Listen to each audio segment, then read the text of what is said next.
Push the button. Button's pushed. Button is pushed.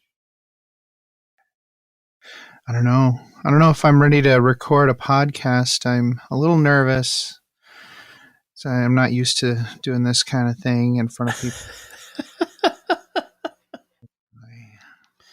Hi, and welcome to episode 198 of Masters of the Forge. My name's Adam, and I'm here with Jason. Hi, Jason. Hi, Adam. How's it going? Well, I am feeling pretty good. It's been a All good, right. by a good week, I mean it's been a mediocre week. What about you? How you feeling? Not on fire, not covered in raw sewage. Right? It's kind of a not the worst kind of feeling. Like, Yeah. I can't imagine what could cause us to have this feeling of like, yes, I did eat sour grapes, but at least they weren't covered in like a deadly fungus type feeling. I'm sure it has to do with something. Yeah, But, probably. Jason, did you have any hobby progress in the interim? Yeah, I did. Right. I even wrote notes about it. Nice. Nice. I did. I finished the Leviathan for Dreadtober. Tucker, how can I put this? Guilt tripped me into doing it. Because I was like, I don't think I'm going to get it done. And he made some comment, and I was like, okay, fine. And I ended up doing it in one night. It still needs the water slide transfers and some touch up on the base. But it's pretty close to being done. I've got to just kind of figure out the transfers issue. I also did something a little bit different with it that I normally haven't done. One of the colors for the Horus Heresy Thousand Suns is this kind of it's like a stark white, but it's like almost marbled. And so I did this kind of white marble looking 2 large panels, and I'm actually really happy with it. I wish the marbling was a little better, but it works. It's pretty cool. Did you use any of the shortcuts, or did you hand do the marbling? I used, where is it? So I went through and did I didn't do some of the tutorials. It's kind of more of an accidental marbling, in that I was doing laying down dark gray and light gray and white, and then over that I did a what's called chrome silver or silver chrome. No, chrome silver from Minotaur, and it gives this kind of, it's gloss, but it's got almost silver flakes in it. Right. It's like it refracts or whatever. And stuff. Yeah. And so I laid that over it, and I was just like, oh, this is kind of marble-ish, which is not what I had expected. And I really like it. So now I'm adding it to some other things to give those white, like anything that's like a white metal, I'm going ahead and putting that on there because it makes it look like it's more marbled. So it's one extra step I'm now adding to vehicles and whatnot.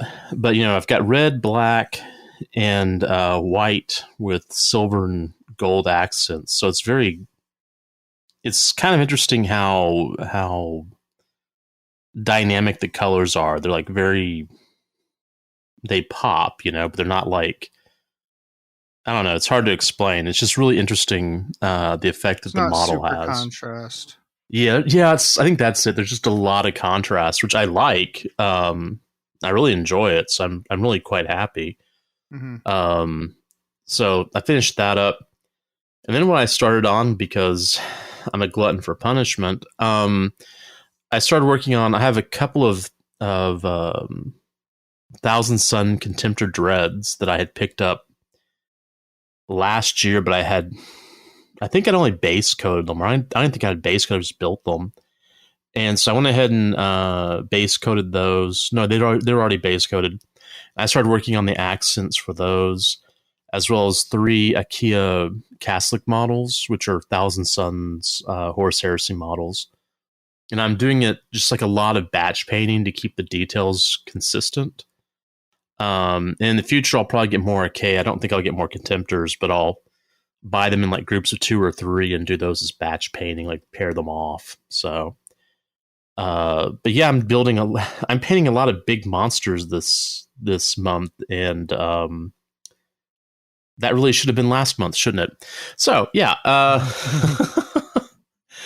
I'm also working on a 10-man squad of attacks for Thousand Suns Horse Heresy and the Pravian Kit Bash, because I'd like to be able to play a Zone Mortalis game at Adepticon. Yeah, that makes sense. Yeah, I've got a lot of foot infantry on my board, on my desk, and so I've been working on a lot of different stuff across there.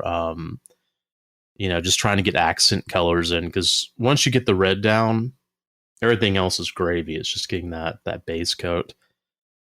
Still figuring out those studded shoulder pads, the Mark 6 Marines, because I mean, you've seen them, like it's just this, there's like texture, but it's kind of difficult to see. If I leave it red, then it just looks too monochrome. Okay. And so I went white, and it looks nice, and I put gold accents on each of the studs. And so that's coming along a lot better. So I'll need to get those finished, hopefully over Christmas break. And I'll have to make bases. And I bought some Thalax from Magos Mark off of Discord, because he was selling some. I thought, you know what, I do have some AdMech, well, not AdMech, but Mechanicum. I have enough Mechanicum to make a Mechanicum Zone Mortalis list. So let me go ahead and for your Thousand Suns, because they love Robot Friends. Yeah. Cool. Love it. Oh yeah. There's been some hobby progress over here for me as well. Mm-hmm. I finished my Armies on Parade display board and the trees and stuff for that, and I just dropped it off today. Yeah. At Warhammer Clifton Park. Yeah. So Sean, the store manager there, was saying you're probably going to be the only one showing up with a display, because I haven't. You're the only one who's responded to the Facebook thing. I'm like, listen, I'm on Facebook a lot because I'm old. I'm a boomer basically. So here's the thing. Here's the thing about Facebook and like Facebook pages and advertising and events. If you don't pay to boost your event, even like just a little bit of money, it's not going to show up in people's feed until after the event is over. That's right. That is exactly what happens. Like, if you don't pay, it will show up in people's feed, but it'll show up after the event, and people will be like, why didn't I see that event? And it makes you want to pay. Yep. So anyways, we blasted it over on the Discord and stuff, and people did show up with their armies. I think there were 5, 6, 7, there are like 8 armies there. So we'll see how I do. This means I probably I'm definitely not going to be. I kind of nudged Mini Wargaming away from. I was like, hey guys, if you want something other than AOS and 30K, now is the time to speak up, because we're getting ready. And they did finally come back and start a proper schedule. And so I'll be taking 40K orcs instead of my AOS to Mini Wargaming, which should be a trip, because I haven't played that army, so that's fine. I'm sure I'll be fine. And I don't have time to do a TTS game unless maybe I play on Monday. Yeah. But we might be recording an interview on Monday, possibly, maybe. Oh. Okay. Well, there's nothing scheduled. I'm just hoping we can. I'm hoping that the schedules can coalesce. Okay. Anyways, yeah, I dropped that off. I had to glue some stuff. Quinn was there making a racket. It was great. I picked up the new GW drill, because currently the pin vise I have right now, like some of these pin vices don't have a great. I don't know. I feel like they're not really meant I mean, they're obviously not meant for miniatures, right? But Right. like the clamp inside really doesn't fit my drill bits very well. So Oh, yeah, so yeah. I just got the GW one. I paid $30 for a drill bit. That a drill, that's fine. I painted 4 battle mechs. We're planning on playing some BattleTech after hours at Mini Wargaming because we are staying over. So I painted a Cyclops, a spider, a dragon, and what was the medium mech that I painted? I have I no idea. have no idea. No. This, Okay, so it's a yeah. command lance intended to be used with my Draconis Combine Force, and with they like to use advanced computer technology. It's pretty cool. Anyways, got those guys painted up, so I have 8 battle mechs I can bring to Mini Wargaming with me to play BattleTech with after hours. And I'm starting to work on lists. I think I might bring. We're bringing Wendy's truck, Wendy's Oh, yeah. Toyota Highlander. So I probably will be bringing 2 armies. I'll bring a Yeah. battle wagon list, and I'll bring my Squig Rider army. I don't think I've seen anybody on that show with a full Squig army. I don't think I've seen anybody I've besides never, myself with a full Squig army I have at all. never seen anyone with a full squig Yeah. army. And that one is still kind of in my brain memory core, like cogitator Yeah. from when I was playing a little bit last year with it. So hopefully it'll still be good in my memory. I just wish I'd been practicing more, but it's not like they sprung it on me. I kind of encouraged them to steer away from the Cities of Nagash army, even though I'm Yeah. super proud of it, and it would have been nice to show it on the channel. It's just for the best. Just leave it at the store. I mean, there's, you didn't know they were going to go through and drop the armies on parade stuff when Oh they yeah, did. like right in the middle of November. Like I Yeah. thought the finale would be in December, and so did everybody else. Like there were a few people there who were surprised that it was at that time, and apparently they're going to be starting New Year, New Army a lot sooner. Really? Yeah, Okay. like they're trying to get it in for Christmas, right? They're trying to get people to get the starter for their army for Christmas, right? Nope. I'm not getting the starter for my army. I don't need it. I don't want it. I certainly don't need it. I've got Yeah. goodness gracious. I do need transports. I put those on my secret call list. So maybe I'll get a transport or 2 from that, and I don't know. I made a list of stuff I have, but this Astra Militarum Codex just dropped, and I've been looking at it, and I'm still not 100% sure what I'm gonna do as far as the rogue traders are concerned. The thing is, like, having it be eclectic is cool and fun, but it's also can be pretty confusing. So I want to make sure I do it in a way that isn't confusing to other players. Right. That's all. Like the Thousand Suns army box is Maggie, 3 exalted sorcerers, and 20 rubrics. I'm like, I've already got like 40 something rubrics. I've got, I have a Maggie I've painted up, and then Keith's lent me his Maggie, so I have 2 painted Maggies. And I don't even want to talk about how many exalted sorcerers I have. That's embarrassing. Yeah. And I like last year I was talking to Tucker and the other guys, and I was like, oh yeah, you're gonna do a Tau army. Yes, I was gonna do a Tau army, and then I was like, I'll just do this. Also, I'll just do 1 unit of this Cities of Nagash army, and then I'll do one unit of each army every month, and I'll have 12 units of each army. No, I'll just have a giant Cities of Nagash army. Yeah. So this year I'm like, okay, I am going to focus on my rogue traders. Not even thinking about the Tau. Right. I'll focus on my rogue traders and I'll paint those. But in my head, I'm like, boy, that awesome Squigalanche box set just came out for Age of Sigmar. I should probably pick up one of those. I gotta stop doing that. That's not cool. Okay, funny. So what else? Oh, I'm doing a skirmish force trade with some of the folks on IC's Discord. Ooh. So we all pick like a skirmish type faction that we like, and someone else will paint it for us.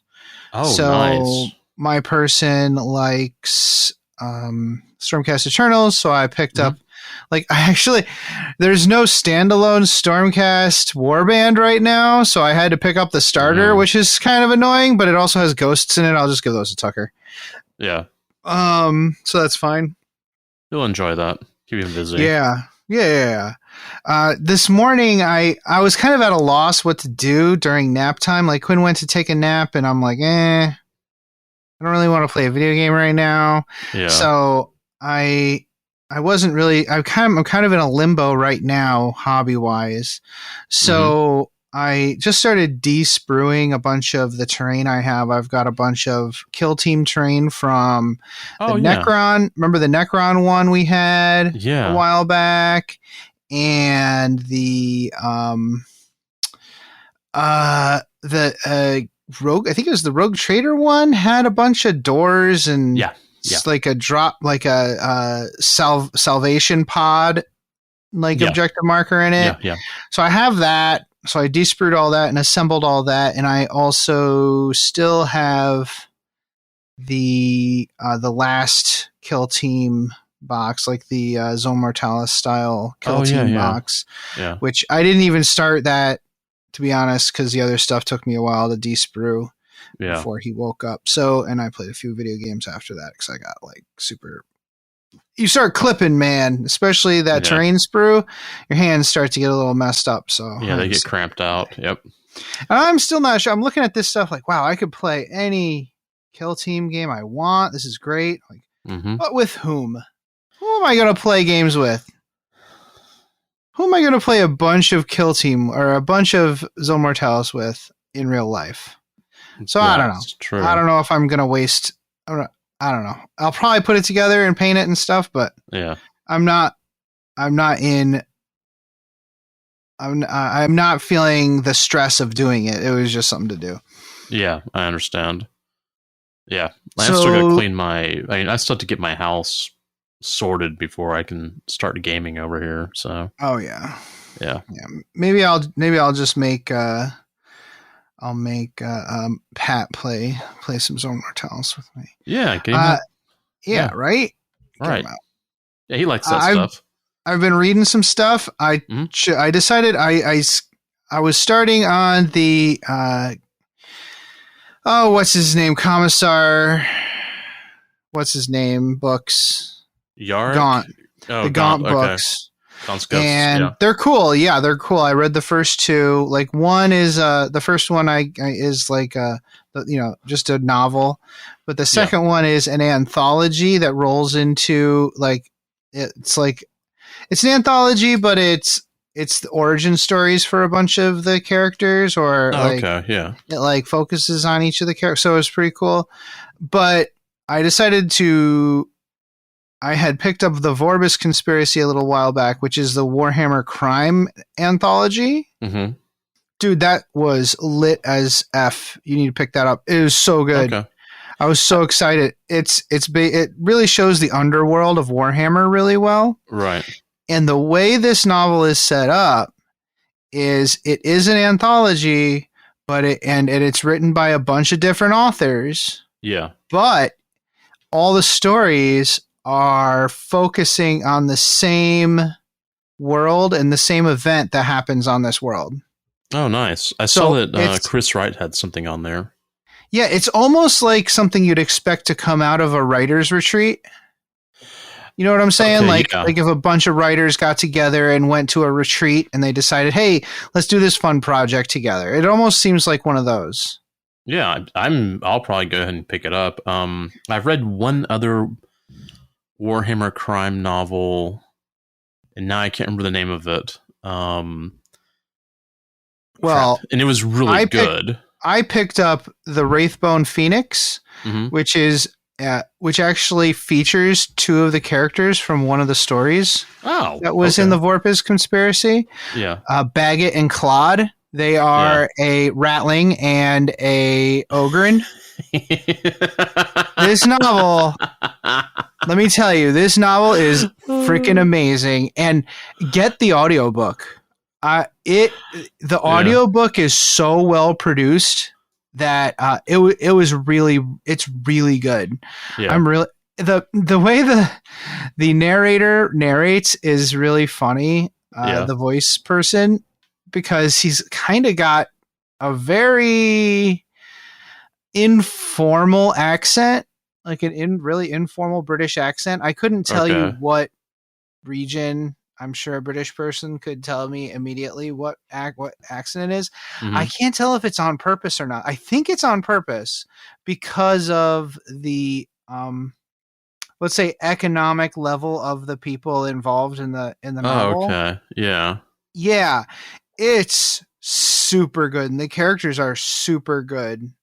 Okay. I love it. Like Claude is an Ogren he's actually like one of the Bulgarin. He's one of the ones that are genetically modified to actually like be able to take orders properly.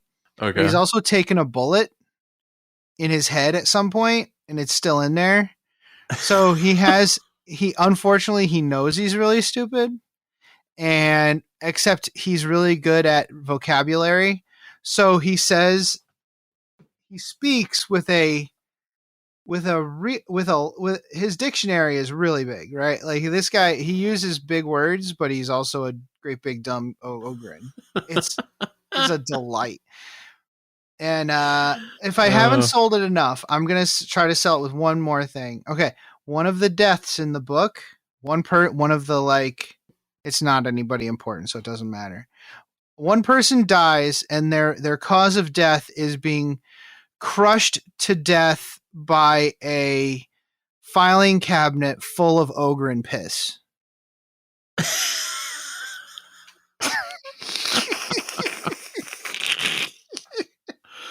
Oh, that's funny. Yeah, this is great. It is a great book. I love it.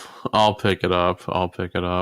Yeah, please do. Please, honestly, everybody should pick this book up. Anytime that anyone ever uses like an Ogren or Bulgren as a basis for something, that's kind of an automatic, pick up. One of my friends was involved in, I don't think it was Dark Hereticus. It was one of the RPGs from 40K. And I think that he went through and set up an Ogren medic, which if you look in the rules, Ogrens can't be medics. But the game master's like, no, I'll let you do this because I know that you're going to do something insane with it. And so he was running around, I think, with like a sword that he was using as a, what was it? A syringe. And he couldn't figure out why he kept, why none of his buddies got better. They all went to sleep. They all went to nighty-night, I fix now. Why he go nighty-night? So anyway. That's fantastic. I'm trying to think of what kind of genre of crime it is. Right. It's almost like it's almost like Ocean's 11, but everybody's a giant idiot and it's 40K. Yeah. Or is it like it's a mad world?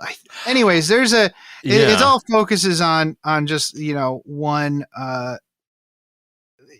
it's a heist. It's a heist type story. But it's not about that. It's about the characters who are all just amazing. This author is freaking incredible. And it's not just funny, right? It's got a lot of heart. So I like that a lot.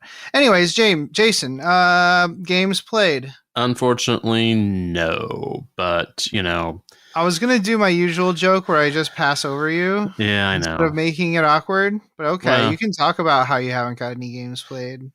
Oh, well, because, yesterday I had to, how can I explain yesterday? I listened to 4 concerts. This is like what your students have to do concerts for their grades, right? Well, for 3 of them, and then last night I was at a it's a concert done by Grammy Award winner Aida Cuevas. It's a mariachi concert. Nice. And it was 2 hours of just, amazing production. I don't know how, like, I got in free just because of my job. But it was probably one of the best concerts I've been to in a long, long time. Oh, that's great. She's been in the business 45 years now. She brought her daughter up there to sing.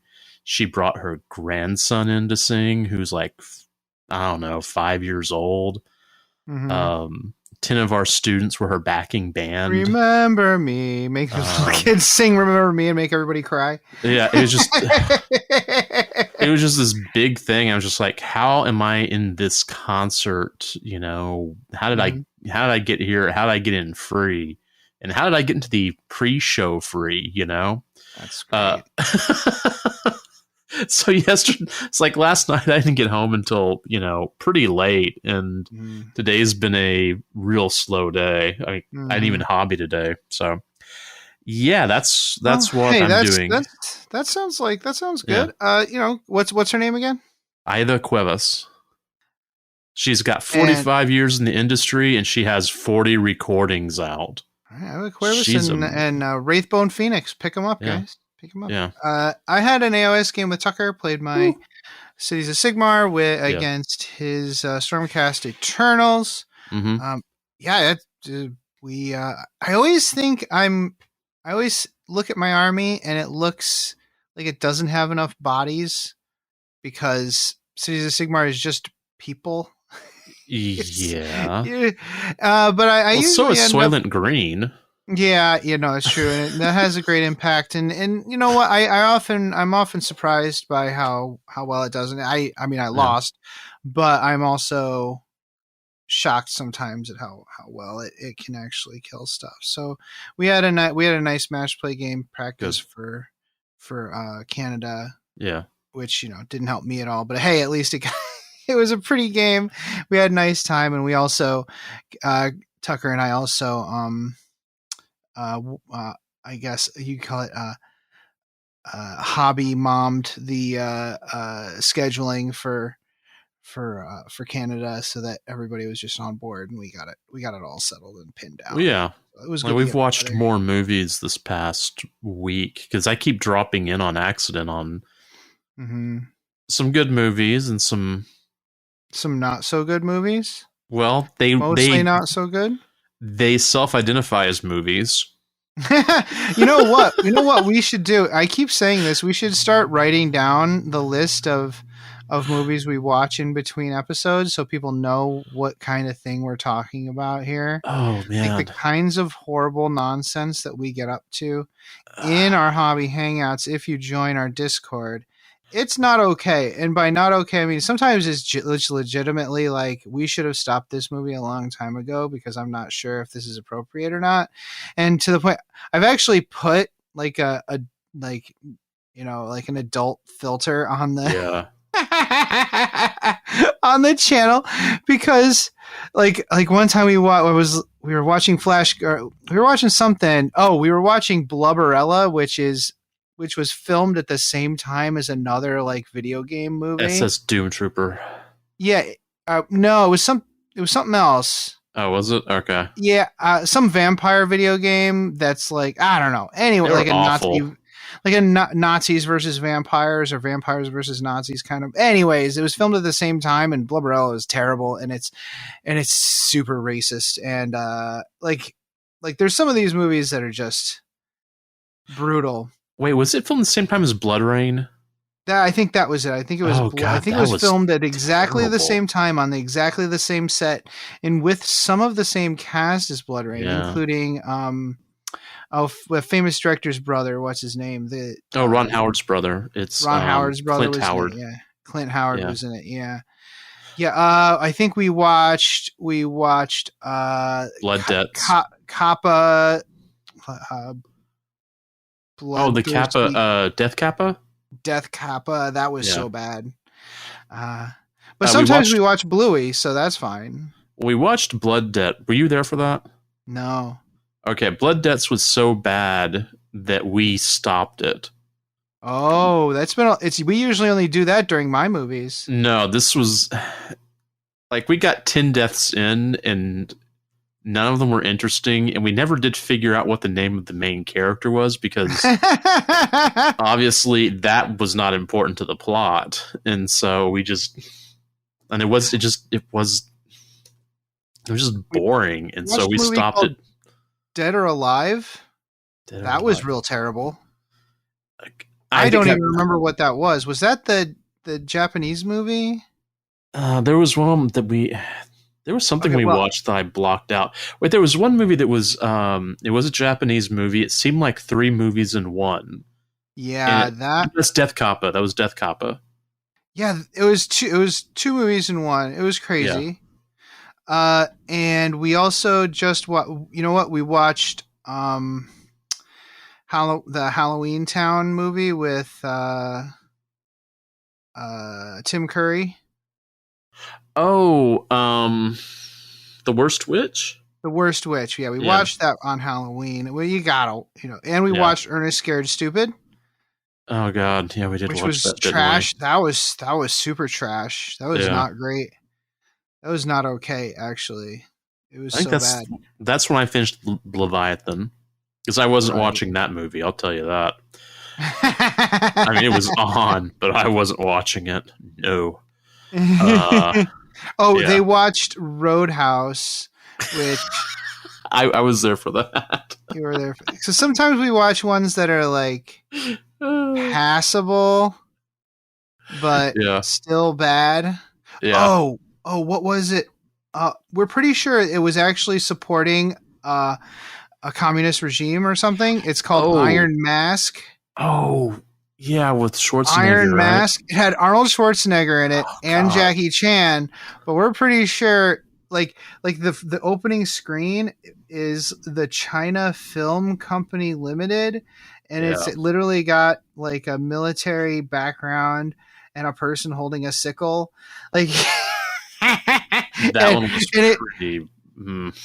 Like the budget was like 80 something million and the gross was like 3 million. So all of that money got laundered to fund war crimes. We're pretty sure.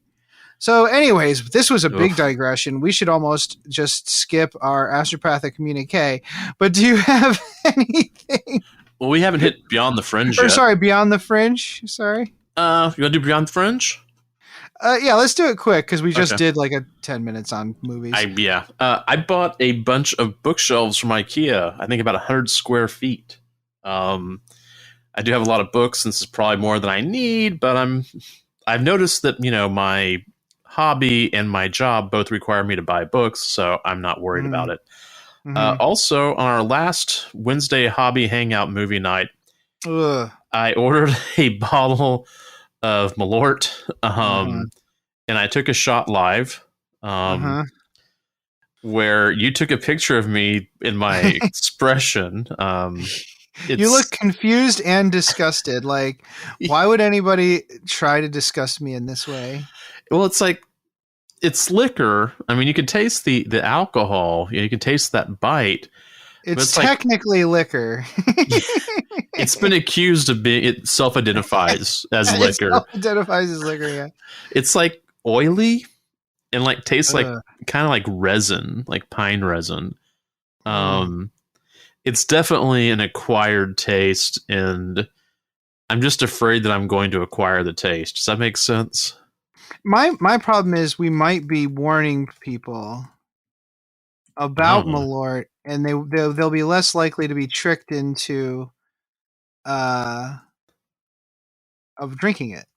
Oh, I was going to take it for the friendly. The only flavoring ingredient in Jeppson's Malort is wormwood, a bitter herb known for its ability to kill stomach worms and other parasites. I believe that. It's also the main ingredient in absinthe. Yeah, no, this isn't cool like absinthe. It's not. It's not a number one choice of goth couples in their early 20s everywhere. No, Trent Reznor is most definitely not interested in this crap. I mean, the Well, self-identified he's clean alcohol. now. He's Oh, clean now. I Yeah. hope he And was then never. him and Anne Rice went clean about the same time, and they were hanging out. Wow. Yeah, good for right. Yeah, good for How, them. there's that whole story. We got to talk about that someday. Yeah. So my Beyond the Fringe is yes, Shake Yo Foot. Shake Yo Foot. It's a group called Cuckoo Kangaroo, and Uh-huh. Quinn is obsessed. He can sing all the songs. He can dance all the dances. He can. He has them choreographed. Jason. He has the choreography down. Wow. Yeah. Yep. That's And if good. Jason's feeling real fancy, he'll cut in some audio for you guys. And let's move on to the Ash. Oh, also Quinn actually believes, he truly believes, if you pull on someone's finger, they will fart. Okay. I remember that. Yeah. Well, Yeah, for now. for He'll now. eventually understand that it's not. It's just it's just a game we play. So astropathic communicate, Jason. What do you have? Well, I've got two things. Normally we talk about releases that excite us, but I want to go over the reaction of the orc community to Yark's death. Oh yeah, rip, rest in Yeah. power. I find it amusing that the orc community will squabble over literally anything, but they seem united in keeping Yark alive somehow. I posted something on Twitter. My thing was there should be an awesome story where Yarrick actually didn't die during battle. He actually died of some disease like cancer or something like that. And the orcs suddenly shift their entire like all of their resources into curing this disease so that they can say that they defeated the thing that killed Yarrick. Yeah. They're not being, they're not being charitable or anything like that. They just want to be the ones who defeat the thing that defeated Yarrick. Yeah. I think that would be, and like the main antagonist of the book would be some Magos biologist or Nurgle priest of some kind. Mm-hmm. Like the Nurgle priest obviously wants to spread disease. Magos biologist only keeps the disease alive so that people don't live long, so that they don't have to pay for people like in their golden years. Yeah. Yeah, I think that's where I want with that. I think I like because we did talk about this on Discord, a few of us, the whole idea of he comes back to life because the orcs believe him to be alive. So or some variation on that where, maybe he ascends to like orc godhood and he's green. It's like, wait, what happened? Right. Yeah. But I think that we should do like we should do a homebrew orc culture or clan that's dedicated to the worship of Yarrick, like the great clawed one, the great nemesis. Yeah, the great nemesis. Yeah, yes. I think that'd be funny. I'm here for that. All right, but my real orc cult where the great there, it's like the god is the great nemesis, but it's different for every cult. Yeah, most of them are Yarrick though. Yeah, and sometimes they're someone else. Yeah, right. But I guess my real astropathic communique would be the new assassin types for Horus Heresy. The Info Assassin looks really cool, and the Clade Adamus Assassin has real Snake Eyes Deadpool. Right. That's cool. And the Infosite is the one who like just cons you into being in the right place at the right time, and they kill you. I think so. Yeah, they just use information to get you into just the right spot where they don't even have to be sneaky. They're just like, oh, you have nothing around you to help you. I'm just going to kill you right now. The model looks amazing. That was kind of I didn't even read the rules. I may order the Liber Imperium book for Horus Heresy. I don't have an Imperial army or Auxilia army, but I do have Custodes that are painted, so I'm kind of on the fence about that one. Gotta catch them all, dude. You're gonna wish you bought it later. I know. I'll order it. My Beyond the Fringe is Warhammer Fest 2023. Yeah. If you're in the UK or if you got vacation time coming up soon, there's no way I can go to anything in April. Yeah. Oh, yeah. There's just never, no. It is not enough time for me, but other people might be able to swing it. It's going to be in Manchester, April 19th through the 1st of May, 2023. £20 to enter. Weekend, £40. It looks, I am so jealous that people get to go to this and I don't. Yeah. This looks awesome. And then they have a VIP ticket on the website. They show they have a VIP ticket, and they're also going to have Golden Demon. So yeah, that's looks really good. There's going to be a GT. It's like if it's like GW decided, oh, we should probably also have an Adepticon in England. And that's kind of what it is, except just Warhammer. That'd be kind of nice. Yeah. Maybe not next year, but I definitely want to go to this someday. But I also want to go to the Narrative, which is happening next weekend. Or this weekend, because you guys are hearing it during that time. That's right. Because this can't be released until next week, I think. Yeah. Pretty sure. Well, whatever. We're going to be talking about the new Astra Militarum Codex. Oh, yeah. We didn't talk about that. Yeah, we're talking about that. Okay. Let's go ahead and take a quick break. And then we're going to come back and we're going to talk about the new Astra Militarum Codex, mostly some of the new lore and the Crusade content. And it's going to be a quickie episode this week, guys, where we got a lot of stuff going on and we have big plans for the next episode. The next episode is going to be super labor intensive for us. So I want to make sure we don't kill our batteries, especially coming up with the holidays. But I hope that this will be helpful for you guys hearing about the new Astra Militarum book. We'll be right back. Greetings, mofos. Are you out of George Dickel number 8, staring at a broken chess machine? Don't want to spend the rest of the year tied to that couch? Well, why don't you head on over to the 1 Hour a Night Facebook page and see what exciting stuff is going on there. It's a place to post all your daily progress in the hobby grind, as well as receive and give positive feedback. Also, there are usually a few interesting challenges going on. That's right. All you have to do is search for 1 Hour a Night on Facebook. That's numeral 1 Hour a Night, all one word. Blood serum tests will be administered prior to approval. Se til helvete og kom dere vekk. Det ikke ei bikkje, det en slags ting. Den imiterer ei bikkje, men det ikke det. Kom dere vekk, idioter! What he said.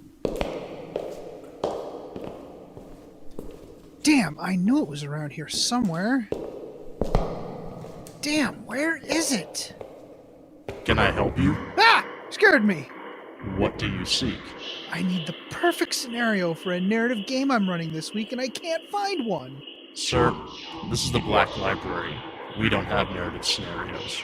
Well, then where should I go? Might I recommend the Tabletop Campaign Repo? The Tabletop Campaign Repo? What's that? The Tabletop Campaign Repo is an ad-free site for hosting resources related to playing tabletop miniatures wargaming. Oh, like scenarios? Absolutely. Also, event packs, custom objectives, tracking sheets, custom terrain rules, maps, icon packs, award templates, and more. Oh, and this is for Warhammer 40k? Among other things. There's also Age of Sigmar, Kill Team, Warhammer Fantasy Battle, and others. They're always open for content submissions for any system, even non-Games Workshop materials. Oh, that's awesome. It sounds like a great way to save all of this great content the community makes. A lot of that stuff often ends up disappearing into a dead message board or Facebook group. Exactly. It's a real community effort. Great. So how do I get there?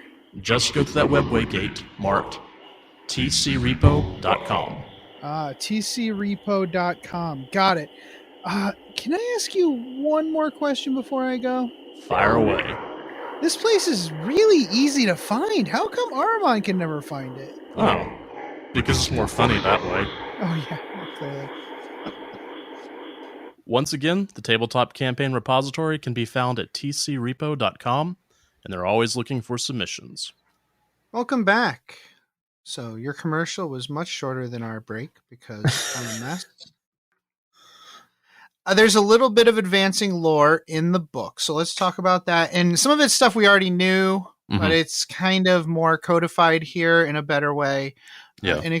And the rules have started to follow this, which is really good. We'll talk about that too. So with the splitting of the galaxy, the Guard have been also like split and scattered. Countless regiments were destroyed in an instant with the coming of the Cicatrix Maledictum, and others were lost in the Noctis Eterna. Gilliman and the Indomitus Crusade has gathered many of these disparate forces together and has tasked them to fight as one. This may seem like a bit of a shift, but not really. In the past, regiments have often had a specific role to play in war.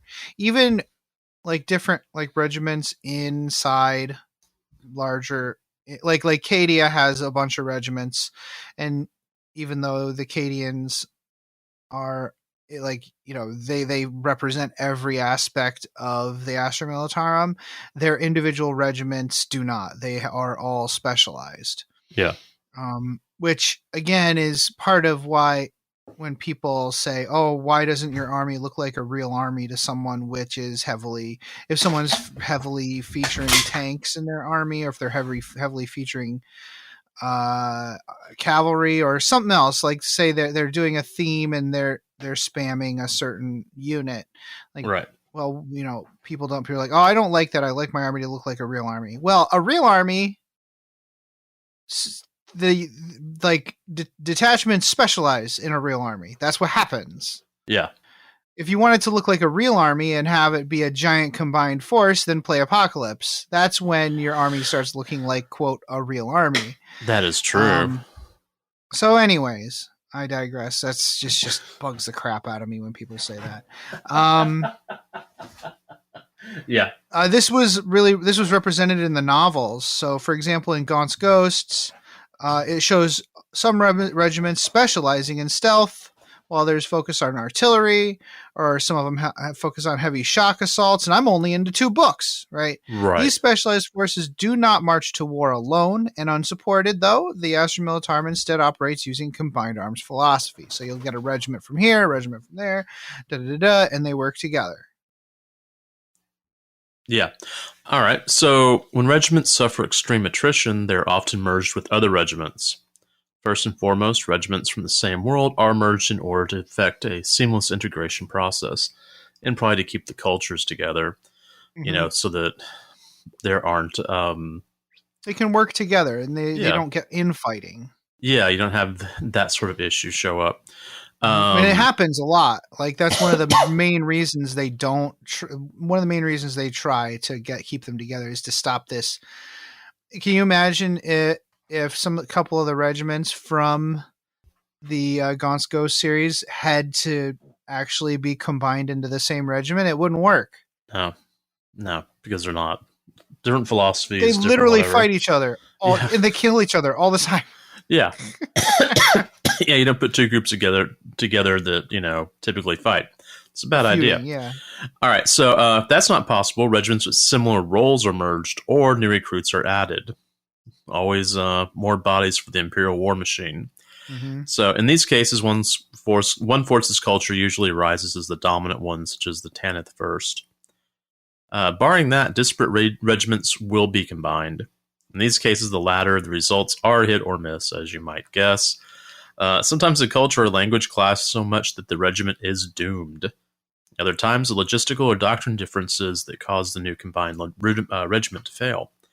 Sometimes, however, the differences between the merged regiments under the right commanders can be owned into something greater than the sum of their parts. In the Horus Heresy series, you look at a lot of the Shattered Legions where, you know, you see these fighting groups that are like Iron Hands and Raven Guard and maybe Salamanders, and depending on who has the largest grouping, that's kind of what it becomes. Like a lot of the Shattered Legion novels were really about Iron Hands with maybe a couple of, salamanders or a couple of Raven Guard. And that those novels really look at that and how that would or would not work. Right. Yeah. The Codex talks about, it gives examples of these things. Mm-hmm. So like there's one group that was a bunch of tankers and another group that was an infantry regiment, and it didn't work because the infantry regiment had to like hang on the side of Lehman Russes to get into battle, and they just died because they were hanging on the side of Lehman Russes. Yeah. And it's more like Road Warrior. One of the examples of where it really worked was like Elysians merged with catechins. So that regiment developed into a brand new regiment that specialized in combat insertion in dangerous death world situations, like kind of like the helicopter cavalry of Vietnam. Yeah. That kind of thing. So sometimes it works out. Yeah. So after the fall of Cadia, the 3 million evacuees were not just sent back to war. Many, like we get into some more specific stuff here. After the fall of Cadia, these 3 million were bequeathed. Some of them were bequeathed new worlds to settle. Right. From those worlds, new imperial tithes produced another generation of Cadian troopers trained with Cadian traditions, just not on Cadia. Right. They also are fleet based as well. And they're all led by Lord Castellan Ursula Creed. She continues the family tradition. She wears her father's greatcoat, which it says most people assume it's a recreation, but she actually found it in her quarters several months after the fall of Cadia. Wow. It had been left there, and it smelled like her dad, and it smelled like Cadia. The new Codex also has a page devoted to the mustering on Catechin. The world had taken many hardy refugees from other worlds who the Imperium thought, these guys will be fine here. But some of them were later revealed to be followers of Khorne who caused a dangerous demonic incursion. There's a whole page about this. It's a pretty cool story. Yeah. So between the Catechins and the actual world of Catechin itself, the human cultists were quickly eliminated, followed by the demons themselves. Right? Residual corruption was also quickly cleansed and supplanted by the world's indomitable flora and fauna. Like, you can't find taint on this planet anymore because the planet just eats it. It healed itself. Yeah, it's pretty funny. That is pretty funny. So Armageddon has developed a warp rift over its northern polar regions during the coming of the Cicatrix Maledictum. That's cool. That's a beautiful little thing. Few now live who could say that this is the same rift that Angron was banished through during the first war for Armageddon. Now, Armageddon is beset not only by many countless external threats, but one right at its front door, because that's always nice. Yep. Yeah. That also has a whole awesome page devoted to it. Really? Go ahead and okay. Read it. Yeah. There's a whole full spread for that one. Well, Lord Solar Arcadian Leontis is the new that's hero the new of the Imperium. character. Yep. Oh, is that the guy on the horseback? The horse. Yeah. This is that guy. Yeah. Okay. He is a noble-born supreme commander of the Segmentum Solar. Leontis is a master of logistics and politics, winning wars not only with expert tactical know-how, but with the procurement of guns and butter, as it were. Leontis has lived over 100 years thanks to countless rejuve treatments, and will live many more, though he's not foolish enough to believe he'll live to see the fruits of his labor. Still labor he does, and not just in the Segmentum Solar. It stands to reason if there is an existential threat to Terra festering another Segmentum, he's not going to let jurisdiction get in the way of taking action. No. Yeah. So yeah, a new cool character, highborn noble. I think they could have. I guess these codexes are meant to be from like a propaganda for the army that you're Right. playing. Yeah. But it would be cool if they kind of made this guy kind of a bad guy, right? Yeah. It would be nice if they could just show how horrible some of these people are and just make him just awful. Yeah. He doesn't sound awful. He sounds heroic and cool. Yeah. He's noble born, but he's also, a frontline commander and brave and all that. Right. I mean, he rides a horse into a tank battle, so that's fine. Nothing dangerous about that. There's also this in-character post-mortem eulogy for Commissar Yarrick. People online are saying he was killed by Angron. I'm not seeing that. I mean, clearly Angron's warp rift is open on Armageddon, so I guess people are just putting 2 and 2 together. Unless I'm missing something, I don't see a cause of death here in this book. Okay, just that he died. People can correct me if I'm wrong. I don't really see it. He's just dead, according to the Departamento Munitorum. Yeah, it is interesting. I am curious to see if it's actually true. Yeah. Because here's the thing, forces like the Tyranids and the Orcs, we have found actually pay attention to who and what they're fighting. Right. They actually understand, at least at some level, who and what they're fighting. So I can see this being an information war as well as, like, I can also see it being real. It would be cool if it was real, killing off a character. I think that would be a good thing. I just wish there was a story for it. I haven't seen a novel from David Annandale in a long time, so I'm not sure what's up with that. But it would be nice to have a Yarrick story, and we could see what actually happened here. I still want him to be brought back. If he truly dies, I want him to be brought back green and green and annoyed. Yeah. All right. So let's get into. So that's just it. The rest of the lore section is really good. It's pretty decent especially compared to some of the other new codexes. It does go into detail about how regiments are raised, how they're organized, how logistics are handled. But it's nothing we haven't already talked about. I guess we could rehash some of this at some point, but I don't see why. It provides details on each type of regiment or force, infantry, cavalry, mechanized, siege. All of those get their own 2-page spread, which is nice, as well as specific regiments, so specific fighting forces from different worlds.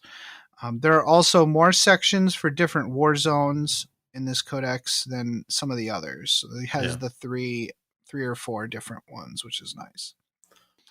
All right, so let's get into how the rules have changed, like the generic rules. Again, we're not going to go into and do picks for everything, like stratagems and stuff. We don't care. But we are going to talk about some of the just fundamental changes in the rules. Okay. So, chain of command. Okay. Hi, Zed.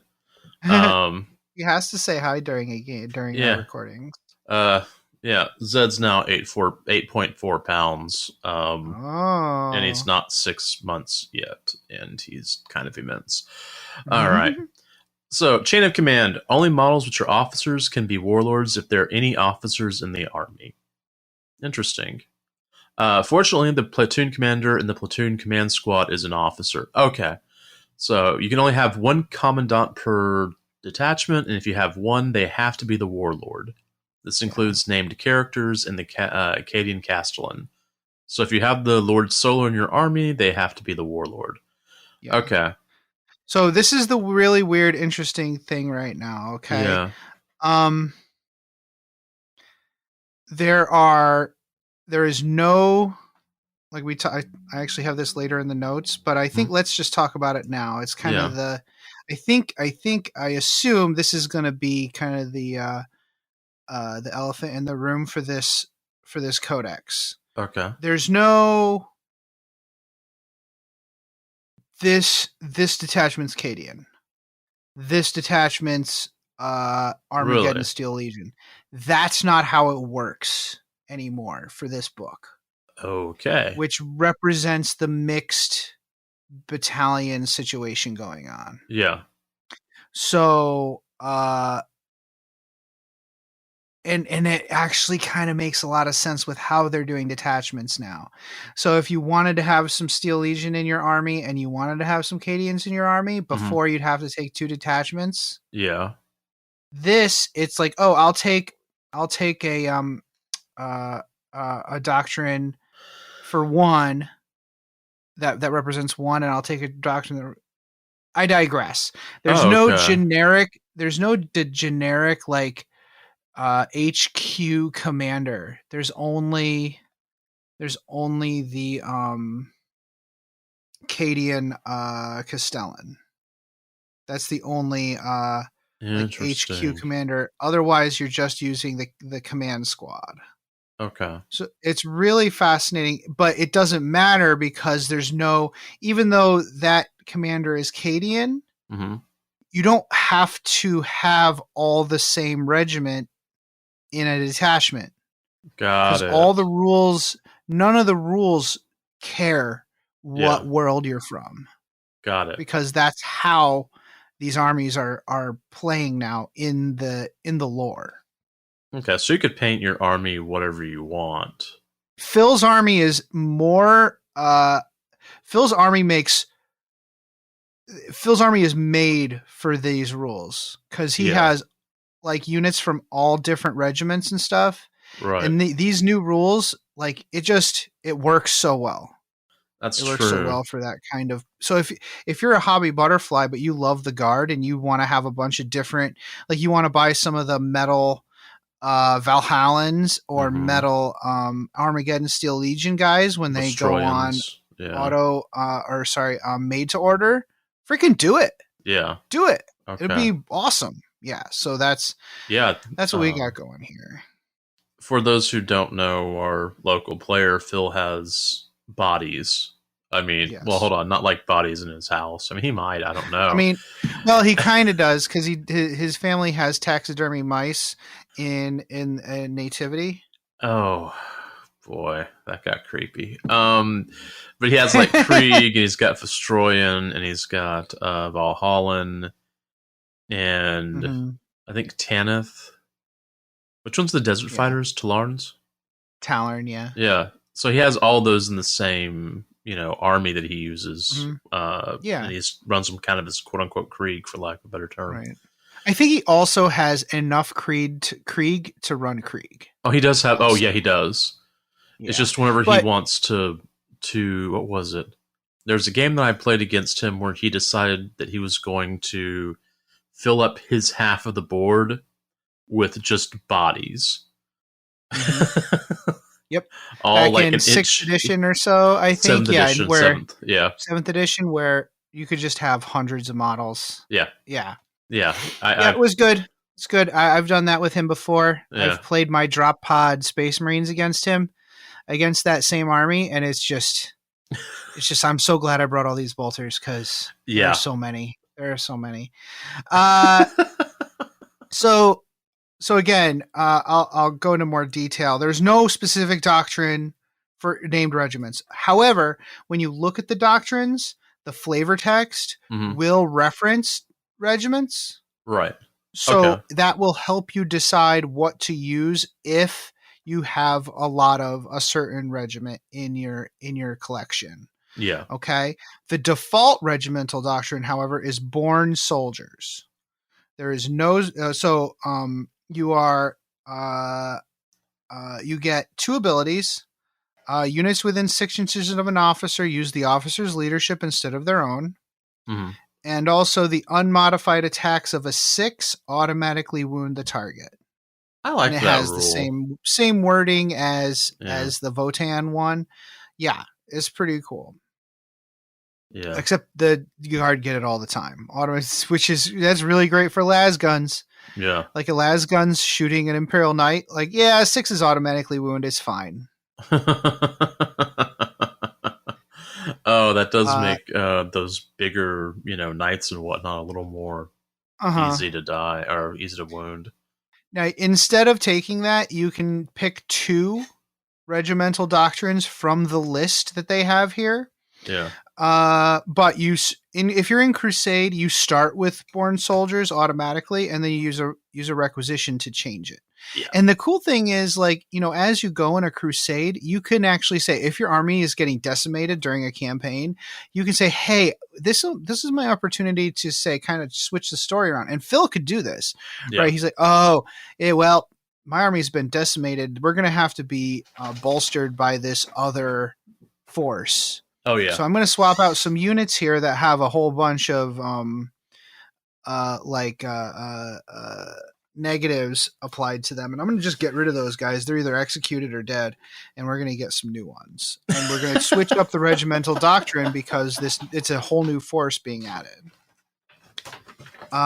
Okay, so each of us created a regiment. Yeah.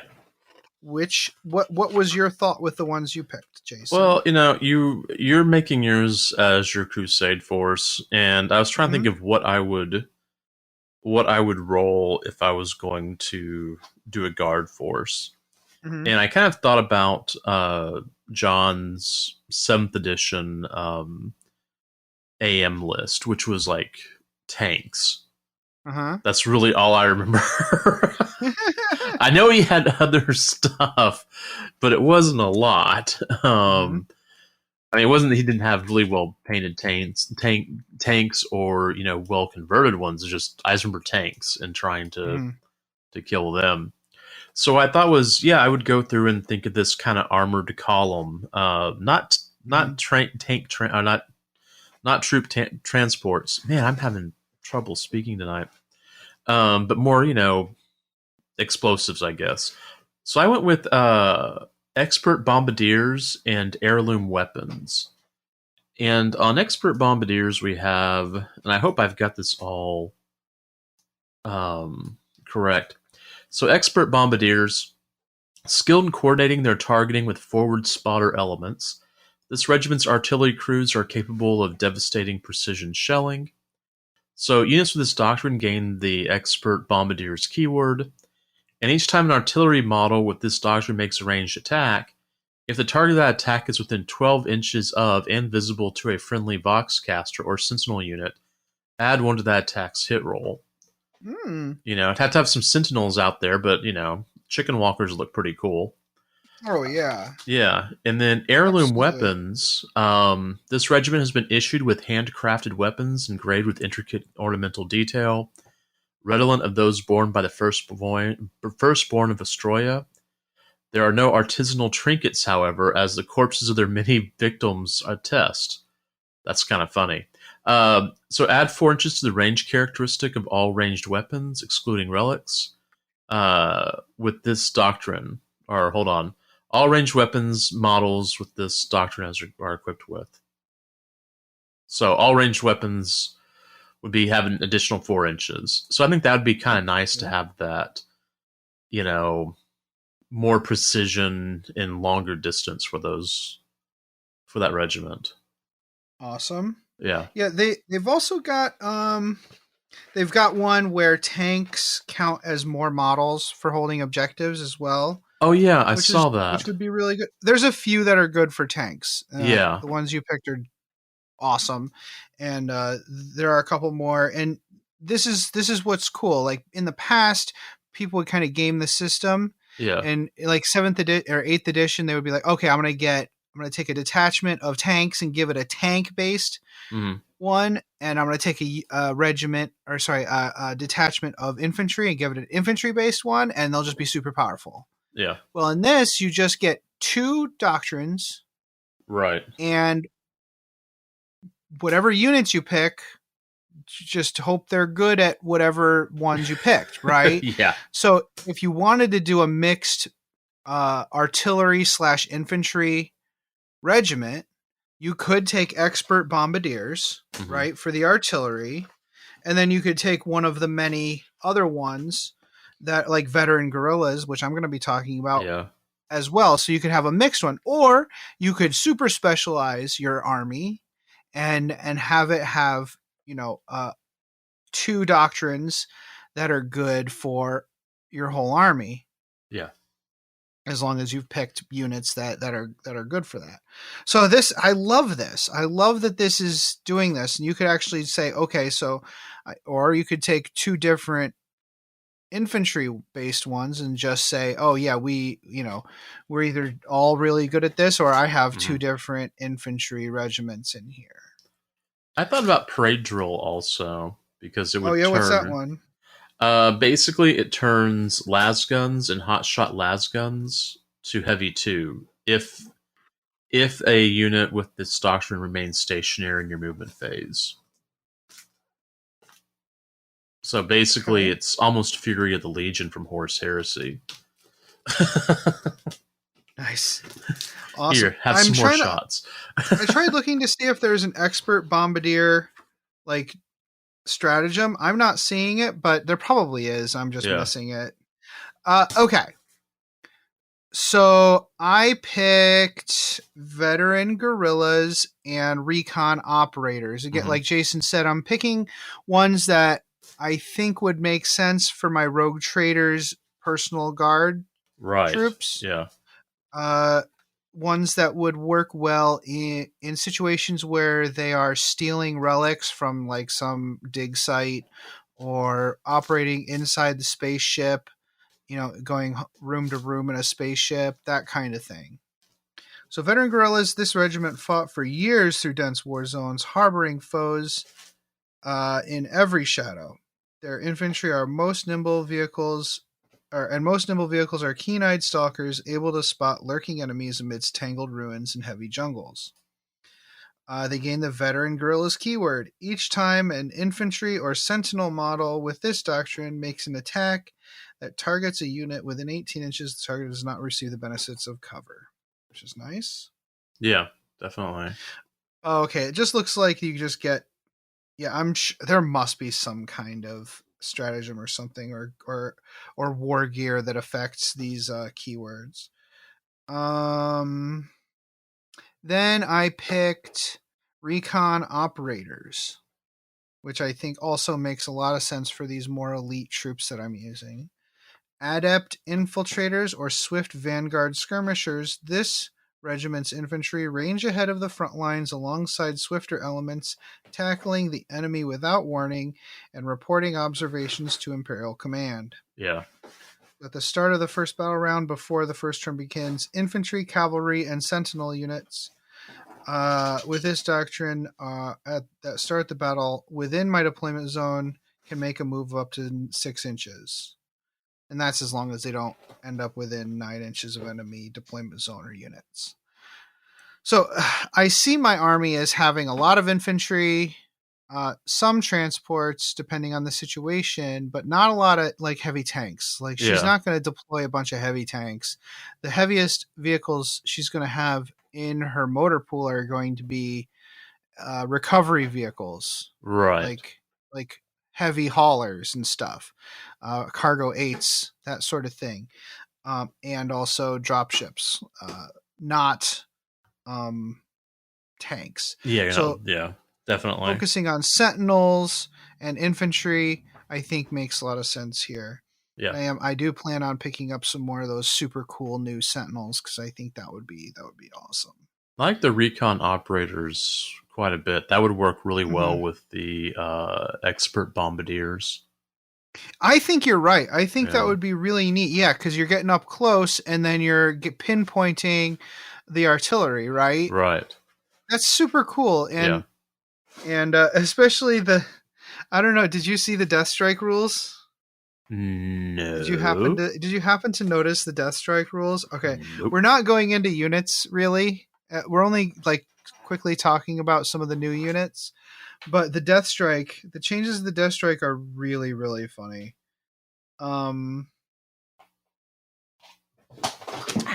In your shooting phase, when this model is selected to shoot, if it is not within engagement range of any enemy units, its Death Strike target marker is on the battlefield, and it has not launched its missile, you can choose for its missile to be launched. If you do so, resolve the relevant effect below for the warhead this model is equipped with. Okay, let me actually get you how it does its targets. I'm sorry, we usually don't just read the rules, but it's a Death Strike missile launcher, guys. And it's funny. let's give it its due. All right. After you have seen your unit's roster, select one of the following warheads to be equipped with, and make note of this selection on your army roster. Yeah. God Spear Warhead, Plasma Barrage Warhead, or Vortex Warhead. So, Align Target is an action. You perform an action in your command phase. Any models that have not launched their missile can start to perform this action. It's completed at the end of your turn. If completed, you must do one of the following. Place a Death Strike marker target anywhere on the battlefield for the model that completed this action. If a Death Strike target marker is already on the battlefield for the model that completed this action, move the marker to anywhere on the battlefield. So each artillery vehicle can only have one Death Strike marker at a time. Yeah.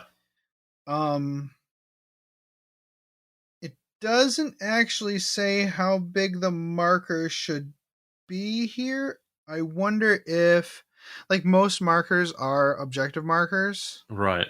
But I suspect maybe I'm missing something, or maybe they're releasing. Ooh, I didn't actually look at the deck of cards they sent.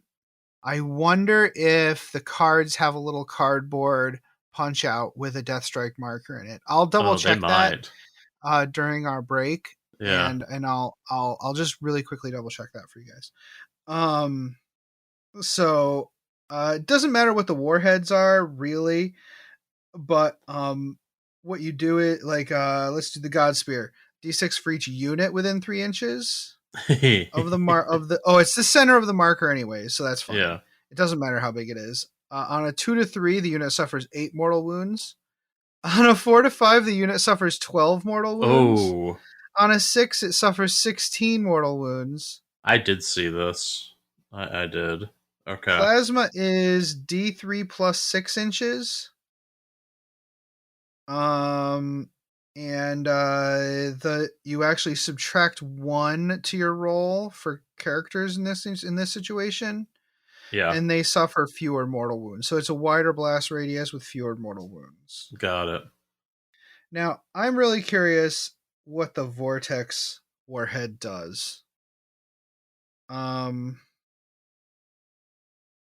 At the end of your shooting phases, if this model's Death Strike target marker is on the battlefield, roll 1d6 for each unit within D3 plus 3. On a 2 to 3, it suffers D3. On a 4 to 5, it suffers D3 plus 1. On a 6, it's 2d3. Then roll 1d6. On a 1 to 3, remove this model's Death Strike target marker. On a 4 plus, do not remove the marker. Okay. But it can't be moved. It can't be moved during the aligned target action for the rest of the battle. So it stays. Okay. It's just there forever, and you're done shooting. Now, in reality, your opponent could move away from these markers. So this is an interesting way to like cage them in and get them to stop moving. You could be clever with it and make it so that like they kind of have to go over the marker. Right. Or else they're not getting anywhere. Force them to make bad choices. Force them to stay at arm's length, force them to take damage. Or you could do like you just said, take the recon operators, move forward, like get that forward movement right off the bat, and just charge in. Put a wall of bodies in front of the enemy, put Death Strike markers beyond them, and just force your opponent to. The only way they can get away from the Death Strike markers is to charge you. And even then, they might not be able to escape them. Hell, you might hit yourself with the Death Strike markers. Who cares? This is going to be Phil's favorite thing. We'll be looking at one of my stratagems that I've chosen. Excellent. Yes. I was thinking of Phil whenever I was coming up with my list. Yeah. Fan-freaking-tastic. You can also take Tempesta Scion specific detachments to make Scion units troops. Oh, that's cool. Instead of elites. That's cool. And they don't have a specific regimental doctrine. The old book, there were separate doctrines for Scions, and it was just a complicated mess. Yeah. In this case, they have whatever doctrines you have. So just be sure to pick doctrines that work well with your Scion units. That's nice. I mean, We're at a point where less complication is good. it's I don't want odd. no complication. I'm not, like I said, I'm not a huge fan of Horus Heresy, Yeah. but I'm not going to lie, there is a lot of complication in 40K, and the Guard Codex is really doing a great job of addressing some of that.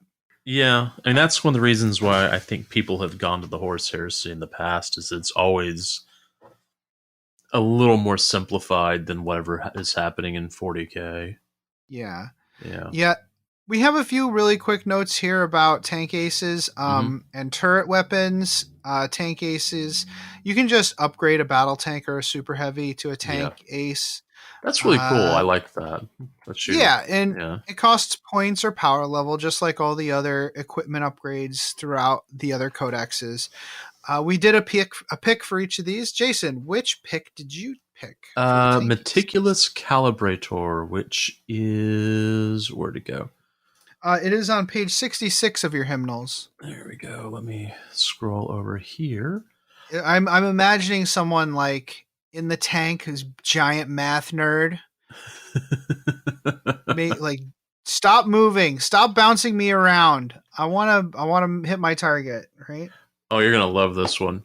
Having spent long hours on campaign making minor adjustments and personal calibrations to targeting arrays, archaic optics, and heirloom scry shrines, this ace has owned the efficiency or no efficacy of their tank's powerful guns to perfection. So I'm imagining this person trading bottles of Amasec to rattlings for better gear. I could see that. Black market gear, yeah. Yeah, that would work. All right, so each time this model makes a ranged attack, the target does not receive the benefits of cover against that attack. Nice. Yeah. And a lot of units and a lot of doctrines out there rely on cover. Yeah. To protect themselves, because they like compound their cover. Like, oh, if you're in cover, you get extra cover, right? So that's really good against those. You could make your Bane Blade a tank ace. Yes, you can. Yes, you can't make like Sentinels a tank ace or airplanes. No. Just battle tanks. Yeah, or super heavy models. Yeah. I picked Master of Camouflage. I picked literally the opposite. Like I was saying, if my army were to have a tank, it would not be in the front lines. It would be there. It would basically be sitting at the dust off zone to protect all of the other assets, like the heavy movers. Right. So it would be hull down all the time. This patient and predatory tank ace is an expert in shielding their huge vehicle from attack, positioning their tank amidst obscuring terrain, and utilizing camouflage webbing, disruptive chameleoline paint, advanced hollow emitters, and other arcane technologies. They repeatedly outfox enemy tank hunters. If they get the light cover if they're more than 12 inches away. Which tanks usually don't get light cover. No. If you did put this on a super heavy, it doesn't work. It works at 18 inches instead of 12 inches. Got it. Oh, that's funny. Turret weapons don't let you shoot twice anymore. Instead, they can still target outside of combat, but they just give you +1 to hit. Though overall, the turret weapons do more shots or do more damage now. Oh, okay. So, yeah, instead of the weirdness of shooting twice rules, which can be kind of confusing sometimes. That's all. I remember those. They were odd. It's fine, but it's better to just have a good shooting profile instead of saying you get to shoot twice. Yeah. That is true. Voice of command hasn't changed very much. You give out your orders in the command phase, and then there's 3 types. Are you okay? Don't die. I am fine. Zed is a 5-month-old kitten who doesn't know, He's not 12 ounces anymore? No, he still thinks he's like light and small, and he runs into stuff. It's kind of cool to watch him run into a wall. Same with Quinn. Yeah, right? Yeah. Just today, he had a blanket over his head, and he's like playing Where's Quinn, even though he understands object permanence now, but he still loves playing Where's Quinn. Yeah. And he's like, "Where's Quinn? Blah. Where's Quinn? Blah." And then he turned around with the blanket over his head and ran into the door. Just Oof. bam. Oof. It was pretty great. He's fine. Oof. He's made of rubber. Yeah. So there's 3 types. Each datasheet will tell you which type they can issue. Mm-hmm. Regimental orders, perfectus orders, they can only target platoon units, Yeah. which isn't just troops. There's a bunch of units that count as platoon. There's Cadians. Again, Cadian squad is different from the infantry squad. Catechin squad is a different. In Death Corps, all specific squads that have slightly different rules from the regular infantry squad. Okay. This also includes Kazarkin, Scions, Rough Riders, actually. Sentinels count as platoon units. And also the heavy weapon squads and ordnance batteries. So anything that has like kind of a leadership skill that matters, that's not like a tank, is basically not tanks, count as platoon. The Rough Riders, they're the guys on horses, right? Yeah, they're new. Okay. All right. That'll be cool. Yep. So we both picked one from each grouping of order to talk about. So let's do the regimental orders. These are given out by command squads and military officers like Creed and the Castellan, stuff like that. Again, the Castellan exists, and you can put them in your army. Doesn't matter that they're Cadian. Yeah. And you don't even have to acknowledge that they're Cadian in your lore. Yeah. I chose Take Aim. I like how all of these have all the orders have a exclamation point at the end. Oh yeah, they're all exclamation points. Yeah, it's really funny. So Take Aim. Amidst battle's din, the bellowed instructions of an officer recall the countless days each soldier spent conducting targeted fire drills. So until the end of your next shooting phase, each time a model in this unit makes a ranged attack, add 1 to that attack's hit roll, and improve the AP characteristic of that attack by 1. So that's kind of nice. Yes. Yeah. The one I picked was Suppression Fire! Suppression Fire! I thought this was cool because it represents something a little different than just killing something. Yeah. Ordered to focus a rapid and repeated volley of fire, soldiers are able to rattle even the staunchest foe with a blizzard of shots. So, when you shoot, you select an infantry unit, and if you do, that's the only unit you can target. Doesn't matter if you have like a las cannon heavy weapon in there; it has to target that infantry unit. If you score 5 or more hits against the unit, then until the end of your opponent's next turn, that enemy unit is suppressed. While they're suppressed, each time a model makes an attack, they have a -1 to hit. So you scare them. Yeah, that's really cool. Neat. Yeah. Is that the old pinning rule? It's kind of like pinning, yeah. It would have been cool if it reduced their movement as well, like by like 2 inches. Yeah. Or something, but it's fine. Perfectus orders. These are commissars. Interesting thing about commissars is they can issue orders to abhumans and other officers if they need to. Oh yeah, or be shot. Yes. It's true. I chose Remain Vigilant with an exclamation point. This one's great. Loudly cautioning against laxity and indolence, the officer instigates searches and watches on every front, guarding against flanks being overrun, enemy ambushes, and unforeseen assaults. So until the start of your next command phase, enemy units that are set up on the battlefield as reinforcements cannot be set up within 12 inches of this unit. That's so cool. Yeah, that really is. How cool is that? Yeah, it's, forget the 9 inches. This is 12. If an enemy unit declares a charge against this unit, and this unit is not within engagement range of any enemy units, it can hold steady. If it does so, then until the end of the phase, any Overwatch attacks made by models in this unit score hits on unmodified rolls of 5 instead of 6. Also, Yeah. awesome. Yeah. That is, what a great order, and it makes so much sense for the Commissar to have that one. Yeah. I picked Show Them Steel, Show Them Contempt. With the officer's clarion call ringing in their ears, soldiers lose all sense of doubt, faith, shielding their souls from malevolence. I love this because it hooks into the human soul's ability to change its reality. Mm-hmm. +1 leadership for the unit. Awesome. Also, each time a model in the unit would lose a wound as a result of a mortal wound, they ignore it on a 5+. Now, one of the neat things, since you can give these orders to characters, if you're using the base doctrine, Mm-hmm.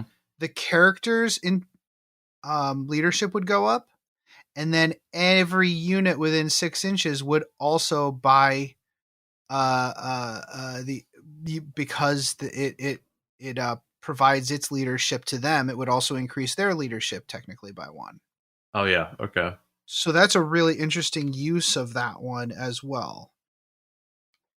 All right, let's move on to mechanized orders. Tank commanders can target units with the squadron keyword. And pretty much all of the tanks, even ones that aren't technically in squadrons, have the squadron keyword. Right.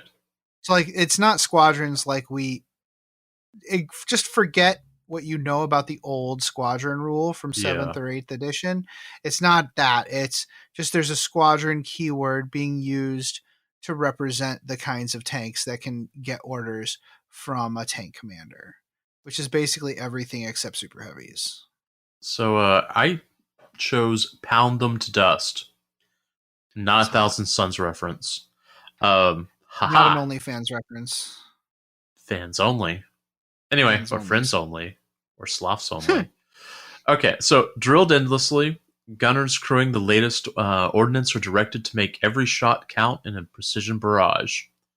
So until the end of your next shooting phase, each time this unit is selected to shoot for the purposes of determining how many attacks are made by blast weapon models in this unit are equipped with, man, that's a lot of words, double the number of models in the target unit. So it means that your blast weapons work better. And that's a great one for your regiment, dude. Yeah. Yeah, I mean, I was just thinking, what would Phil do? Right. No, that's so cool. I love that order. Yeah. There's some really good ones in here. That is so imaginative that they thought of that. Great job, guys. Like, I'm really impressed with that one. Yeah. I like that. And I bet they're all, well, I'm sure some of the orders, I'm like, oh yeah, I remember that one. Right. I tried not to use ones that I thought I remembered from before. That one is amazing. I love that. And it goes with the new way of calculating blast weapons. Yeah. Yeah, they actually thought about it and cared about it, which makes me happy. It's better than those little templates. Now we're gonna get into like the there's one more unit rule called regimental tactics. It just gives you a minor bonus for having all Astra Militarum units in your army. You're not mixing it with Space Marines or whatever. Your orders will affect 2 units instead of 1. We didn't get your mechanized order. Oh, my bad. Pinning fire. Again, I went with the pinning.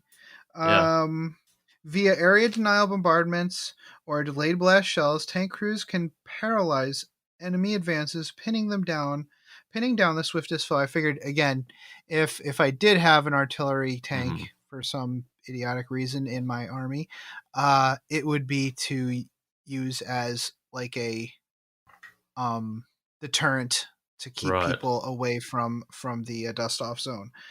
In your next shooting phase, the first time this unit is selected to shoot, you can select one enemy infantry unit. If you do so, They can only make attacks. Again, it's the same as the other one. But this one actually they're pinned and they subtract 2 inches from their move characteristic. So Yeah. that's cool. Yeah. -2 movement. That'll keep people from getting close to you. Dude. Your orders, and it also helps get those vortex missiles. Yeah. Landing. Yep. So there are some new units in here Mhm. and highly changed units, and I'll just kind of burn through these. Yeah. Lord Solar Leontis, big model, 9 power, so like almost 1/10 of your, or 1/20th of your army is this one character. Yeah, that's kind of big. But they are able to give like a unit the reroll hit rolls of a 1 and reroll wound rolls of a 1. Mm-hmm. Giving that to a unit is pretty cool. And they can kind of swap around objective or their secondary objectives and agendas, which I love that rule for like a character, like a main character. Right. So like if your opponent has revealed their secondaries or agendas, if your army contains this model, you can choose to change one of your secondaries or agendas. Okay. It's pretty cool. Yeah. And if they don't, if you're playing just like an open play game that has neither, you just get an extra command point. So that's really cool. Ursula Creed. She's a Castellan. So the Castellan has a thing called Tactical Genius. Or no, she has Tactical Genius. It lets her if she's on the battlefield, you can use command reroll stratagem up to twice per phase instead of once. She gets rerolls. But there it is, senior officer. While a friendly Astra Militarum core unit is within 6 inches, each time a model in that unit makes an attack, reroll a hit roll of 1. Okay. So the command squad doesn't have this, right? Okay. And I was super confused at first. Only Ursula and the Cadian Castellan unit have this. Both of them are Cadians. Yeah. In the past, almost every faction-specific commander only affected units with their faction.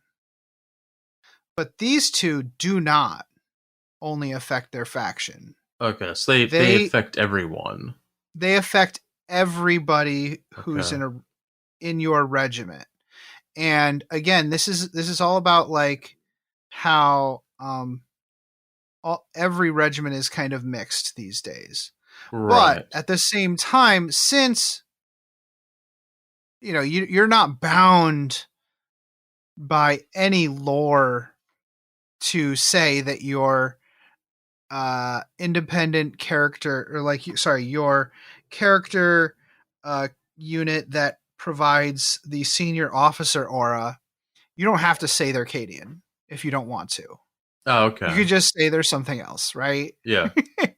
There's nothing stopping you from. So don't let the fact that both of the only two characters that provide this reroll 1 are Cadian stop you from taking the unit in like your Catechin force or your Valhallan force. Okay, it's just the models that are provided by Games Workshop are Cadian, so that's why they're doing it. But they're solving a problem here. They don't have to provide a generic unit that they don't carry in the store because the rules haven't stopped you from taking it in your army. Right. Do you understand what I'm saying? Like, they don't have to give a generic generic version of the Cadian Castellan because the named version works in your army. Got it. Okay. And you can just use whatever model you want. It doesn't matter. That's interesting because that kind of opens things up to people taking third-party IG, like looking at like Victoria miniatures. Yeah. There are various things. I was going to ask. Well, we'll ask later. I was going to ask about the Kim dogs if they have a thing, but it doesn't matter because they could just be considered regular troops, and I would give Yeah. them whatever regimental doctrine or whatever it was called that would Yeah, be most precise. Yeah, I'll I'll skip to that in just a second. I just want to talk about the command squad. In the past, you used to have the platoon commander as a separate HQ. Yeah. Not anymore. They've taken all the confusion out of that, and the platoon command squad is just a command squad, and the Cadian command squad is a separate one. Okay. I did not look and see what the differences are between them. I apologize. It's codex reviews aren't easy. The platoon command squad can take a heavy weapon. Mm-hmm. And I assume the special weapon thing is slightly different. The leadership is the same. Yeah. Again, it's minor differences. It's just there's a kit for each one, and they have different loadouts. So got it. Okay. But yes, let's talk about these different troop types that they have, because it's an interesting thing. Mm-hmm.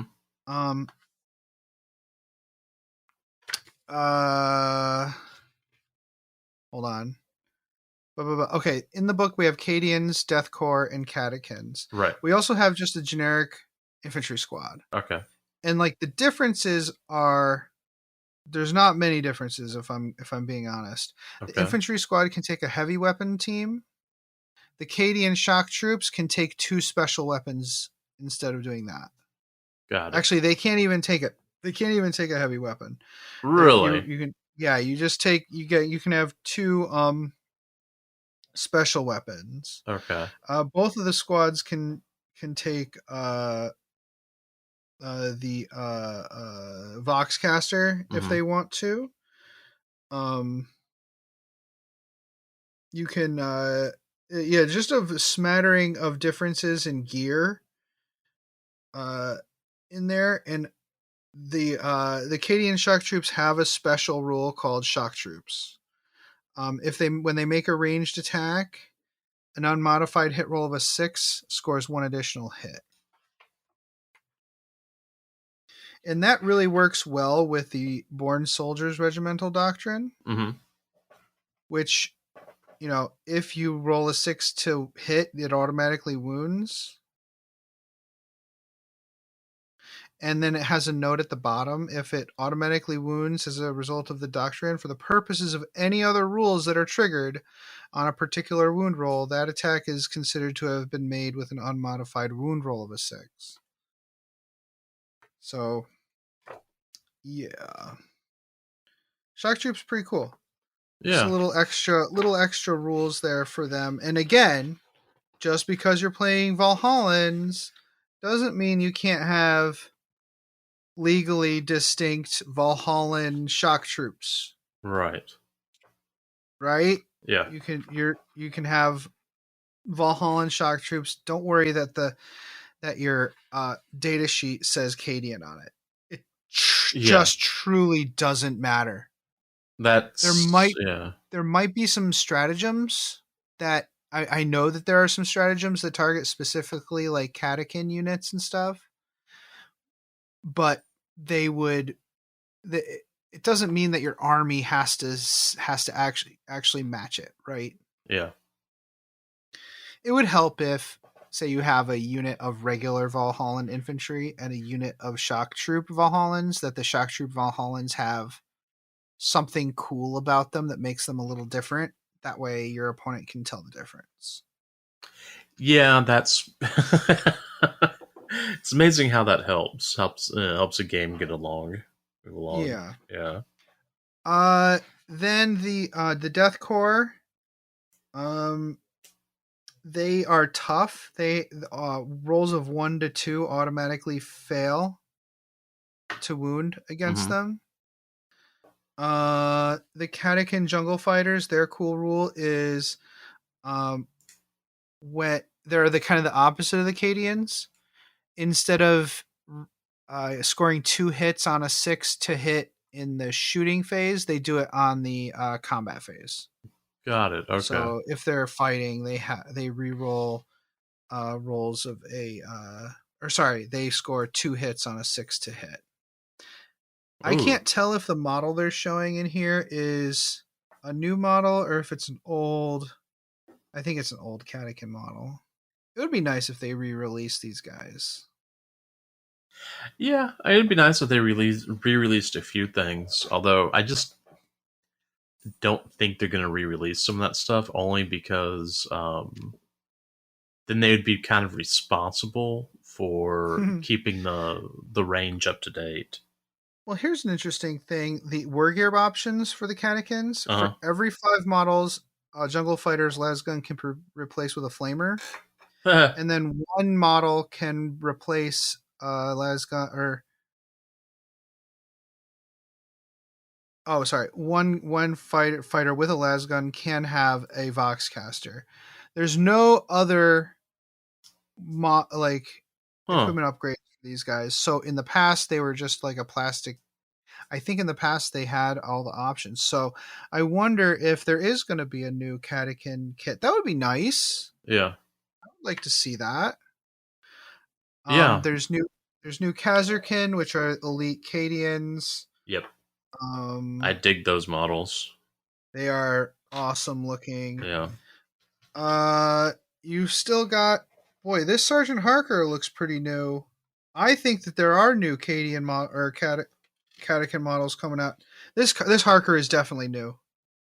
Yeah. This is a new Harker. This is absolutely new. He is awesome. Holy crap, that model rules. I can't believe I just noticed that. Yeah, that's new. Holy cow. I have this feeling that as you have it, I mean, you haven't had this book very long, and as you look through it, you're going to find more. And you're going to find more and more stuff. I am stoked about that because I love Catechins. Those are not new Rattling models. Those are the old ones. Oh, man. Yeah, that'd be nice. But after reading that book, man, after reading the Wraithbone Phoenix, man, I'm loving Rattlings. They're little bare feet. They're so cute. Well, I figured you, for whatever reason, I would have thought you would have loved Rattlings anyway. Because they're basically hobbits with guns. They are. Yeah. You know, Attilan Rough Riders, they're fast. They have the hunting lances with the frag tip and the melta tip. You know, I don't know. They're the same as before, really. Mm-hmm. They can ignore modifiers to their move characteristic, which is nice. But anyways, yeah, new models for the Scout Sentinels but we're not going to go into all these. The Dorn battle tank is awesome. It's huge. Yeah. Oh yeah, that's one that's between like a Lehman Russ and a Baneblade. Yeah, it's kind of more of the how GW's doing their resizes. Yeah. Kinda. Yeah. Where they're kind of like, well, we'd really like the Lehman Russ to not be super dinky. Yeah. But instead of just blowing up the size and making it a new tank, they've made a new tank. I think it's funny that they went through and had Lehman Russ, the Space Wolves Primarch, who might be afraid of vacuum cleaners, and also be a smaller tank than the Dorn tank. There's just something kind of funny about that. That's amazing. Yeah. No, I'm with you on this one. The field ordnance battery bothers me. Okay. What's going on with that that's bothering you, quote unquote?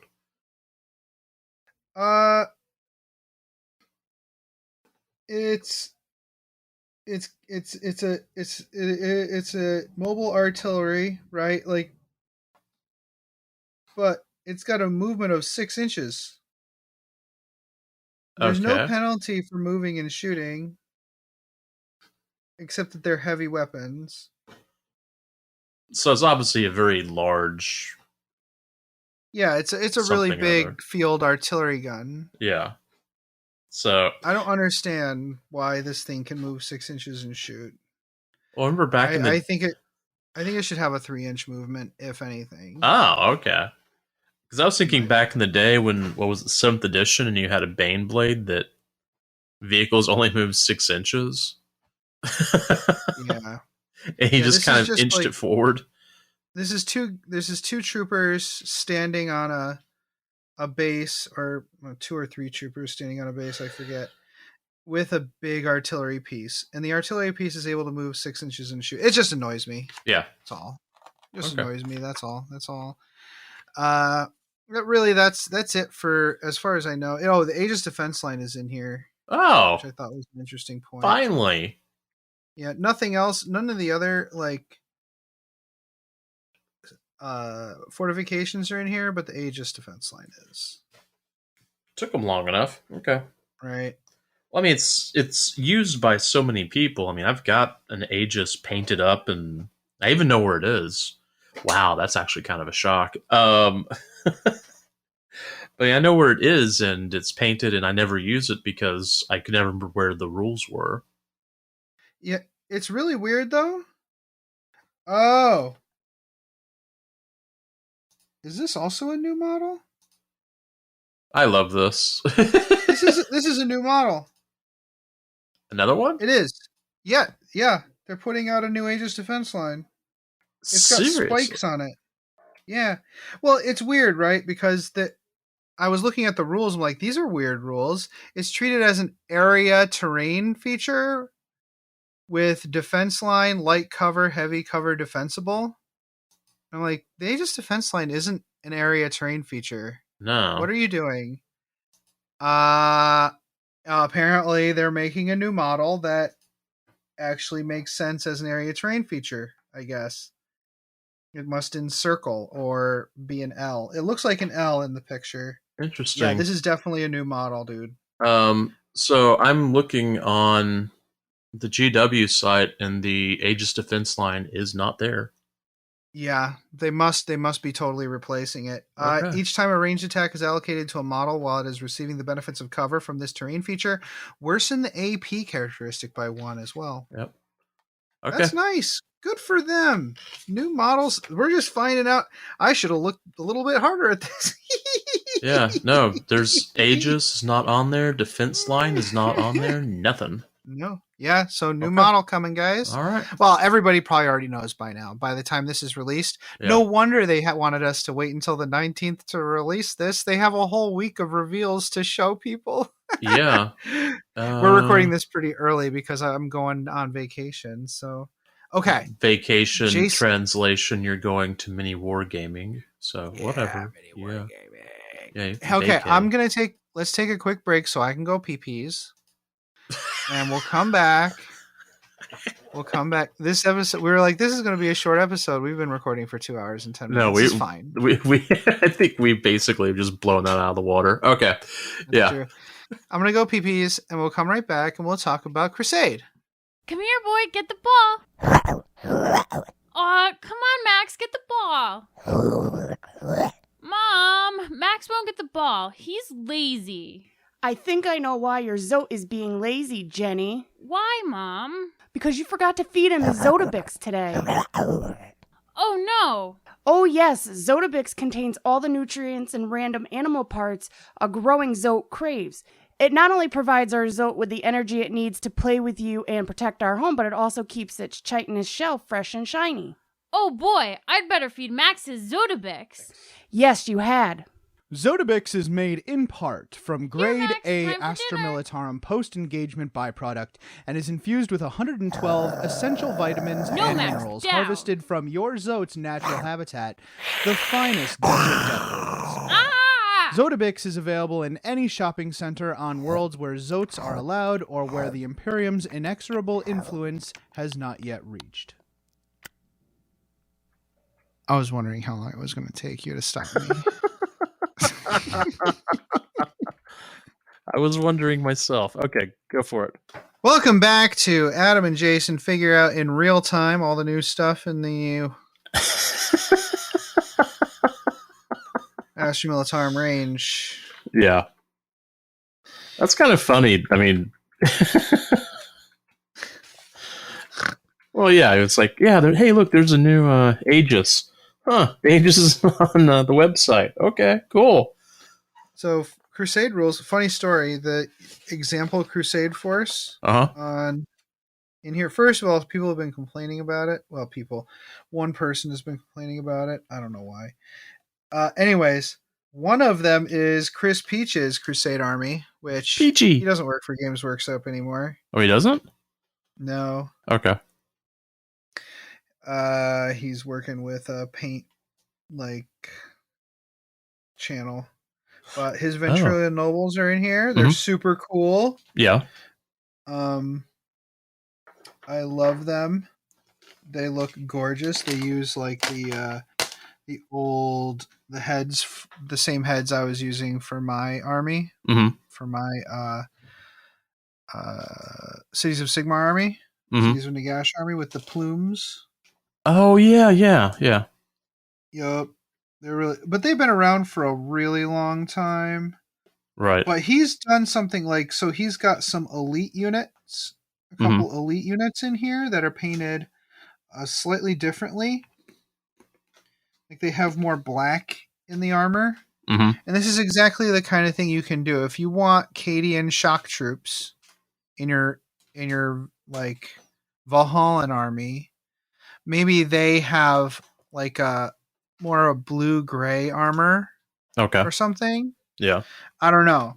That's the kind of thing you can think about when you want to differentiate, but you don't want to actually use the specific regimental troops. Okay, it's a good.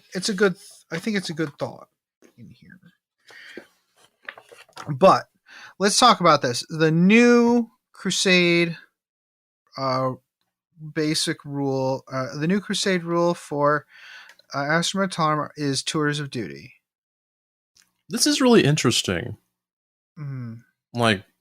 Just kind of looking the rule over, because what it means is your Crusade force is highly limited. Yes. I guess we should talk about the rule, but yeah. So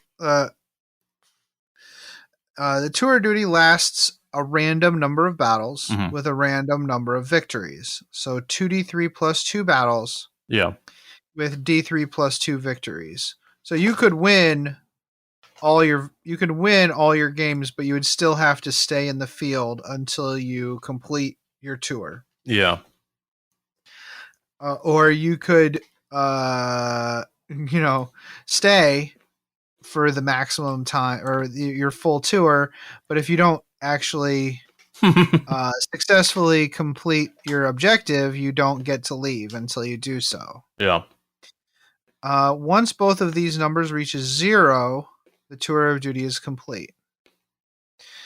During the tour, you get 4 logistic points for that tour of duty. Now you can choose to actually I'm getting ahead of myself. There are 4 different categories that you can spend logistics on. And what you could do is you could put 1 point into each one. Right. And not even worry about this rule existing. Which is what I would do. Which, yes, I know you would.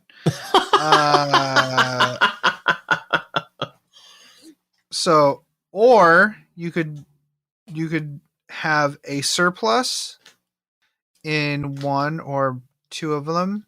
Right. And also have a deficiency in 1 or 2 of them. Yeah. So there are... Now, the problem is when you do this, you're stuck with it. Yeah. Okay? For the entire campaign. So don't do this lightly. So I'll describe military intelligence. So military intelligence is if you have a surplus, your officer warlord gets +1 command point at the start of the battle. And you can select 1 additional agenda for the game, and it must be from the Astra Militarum list. So if you're playing with 3 agendas, you get 4 agendas. Got it. Okay. That's pretty powerful. If you have a deficiency, though, if you have 0 points put into it, you have to roll a dice every time you perform an order, or every time you give out an order, and if you roll a 1, you don't get the you don't get it. And you also don't get +1 requisition point at the end of each battle. Yeah, that's not That's cool. a lot. That's crazy. Yeah, that's huge. Yeah, I don't know. I don't like that. You want to tell us about Materiel, Jason? So I'm definitely putting 1 point to military intelligence. I mean, if we're looking at it that way, Materiel. So surplus. When shooting, reroll 1 wound roll. You can use rearm and resupply once after each battle for free. That's pretty nice. Your deficiency, however, is vehicles get -2 movement, and rearm and resupply requisition costs 2 RP.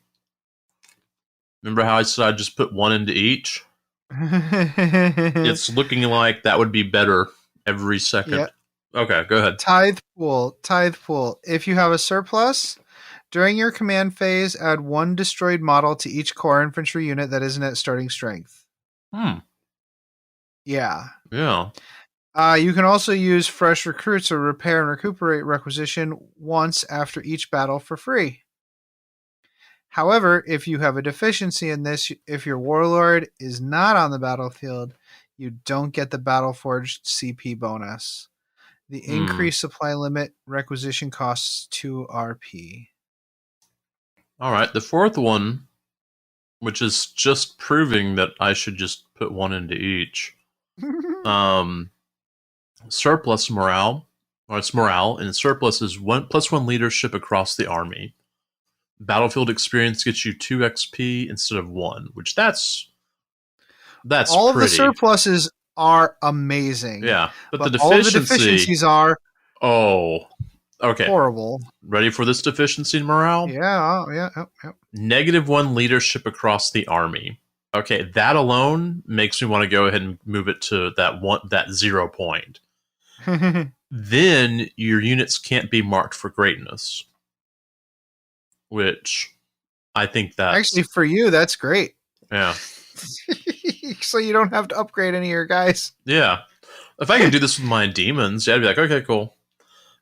Leadership for demons, who cares? They can die. Phil might pick this last one. Yeah, I think he would. For deficiency. Yeah. And he might pick where would he put that +1? Probably Material. However, tithe pool, actually more bodies, less morale. Increase tithe pool by 1, reduce morale by 1.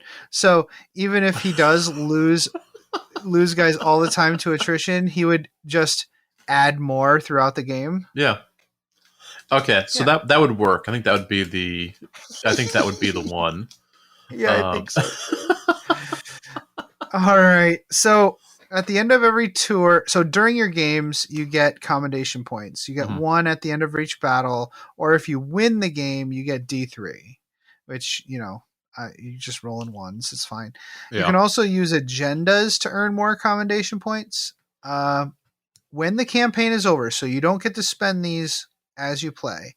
You have to wait for the campaign to be over. And if you fail at if you've decided you're not going to do this campaign anymore, well, I guess you don't get it. Actually, I don't think there's an option to stop a campaign, actually.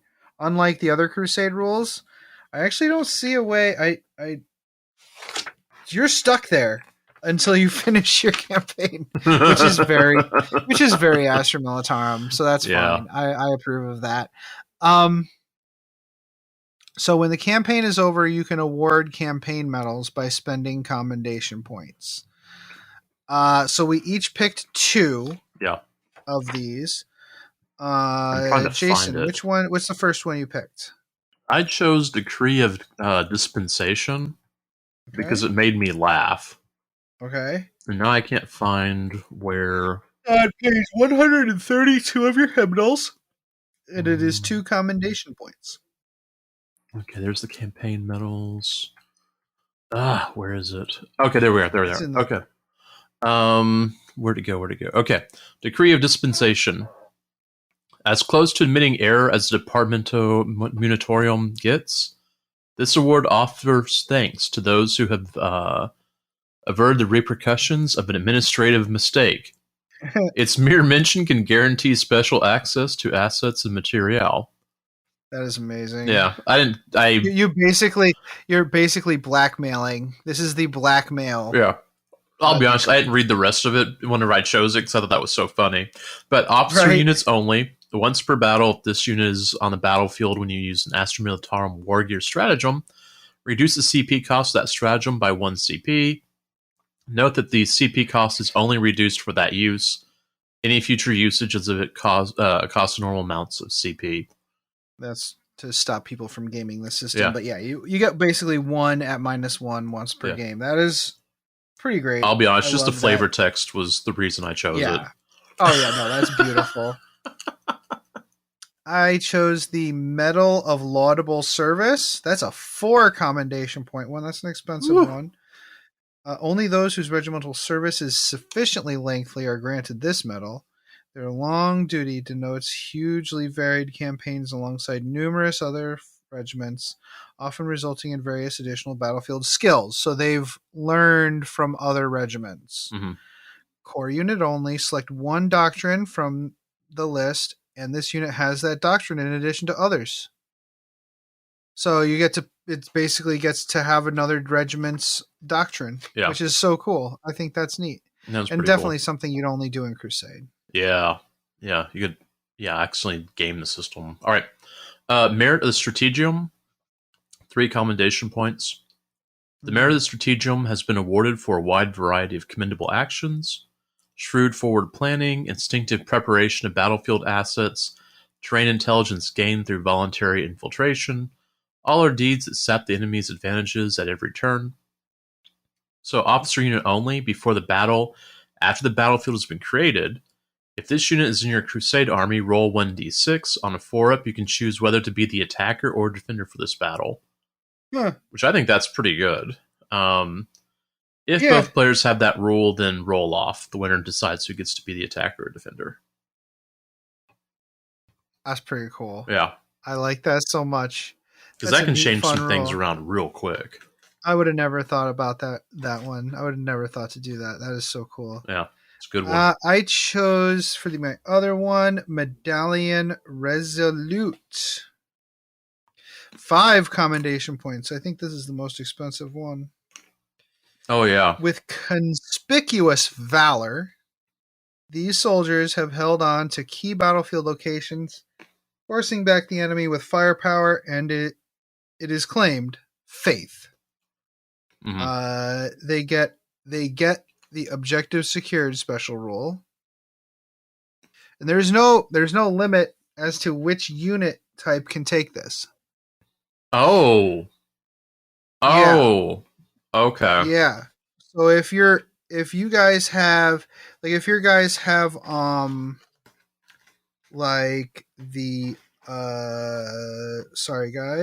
the Armored Superiority Regimental Doctrine, and you give this to a Baneblade, it counts as 10 models with the objective secured special rule. I mean, I guess you give it to the Baneblade's crew, basically. Also, you add 1 to the combat attrition tests taken for the unit. So that's super nice. They stay where they are, right? They can't be shaken and pushed off of objectives. So OBSEC Baneblade. Okay, cool. OBSEC Baneblade. Yeah, yes, that makes sense. Baneblade. That's actually really funny. I like that stuff. All right, so that's the new Crusade special rules. Mm-hmm. Let's go through our picks for the Crusade section. Yeah. Jason, there are a lot. I kind of like the idea of doing 2 battle traits going forward. There's usually a bunch of lists for different types of units. Yeah. So, we're gonna do 2. Jason, which was the first one you picked? So this one has a list, of course, for officer units, vehicle units, and infantry and cavalry units. And I was thinking of what would I do with, this mythical artillery list that I'm not going to build. That's not happening. So the first one I picked was Street Fighters. All right, and this is a vehicle unit trait. Veterans of operating in confined environments, this crew are not phased by engaging foes at point-blank range. So, it improves their weapon skill characteristics of model in this unit by 1. That's amazing. Yeah. The tanks have a +1 weapon skill. That's really funny. Models in this unit do not suffer the penalty incurred to their hit rolls for firing at enemy units that are within engagement range of this unit. So they can actually almost fire on themselves. That is so cool. Yeah. What a fun rule for a Crusade unit. Yeah, I mean, I was thinking about this one game that I played against John with my Legion of the Damned, and I think I think that Legion of the Damned was like within 2 inches of his whirlwind or whatever it was, and he fired. He wasn't in engagement range, but he fired the blast template directly on them, and he basically killed himself and my Legion of the Damned. But it was worth it. It was worth it. Yeah, absolutely. That's great. I love it. I love it. What did you take? So the first one I picked, also a vehicle one. I picked Grizzled Crew. Oh, Nothing short of death or total destruction will prevent this crew from unleashing their charges' full fighting potential. So each time they lose a wound, roll a d6. On a 6, the wound is not lost. That is nice. I like that.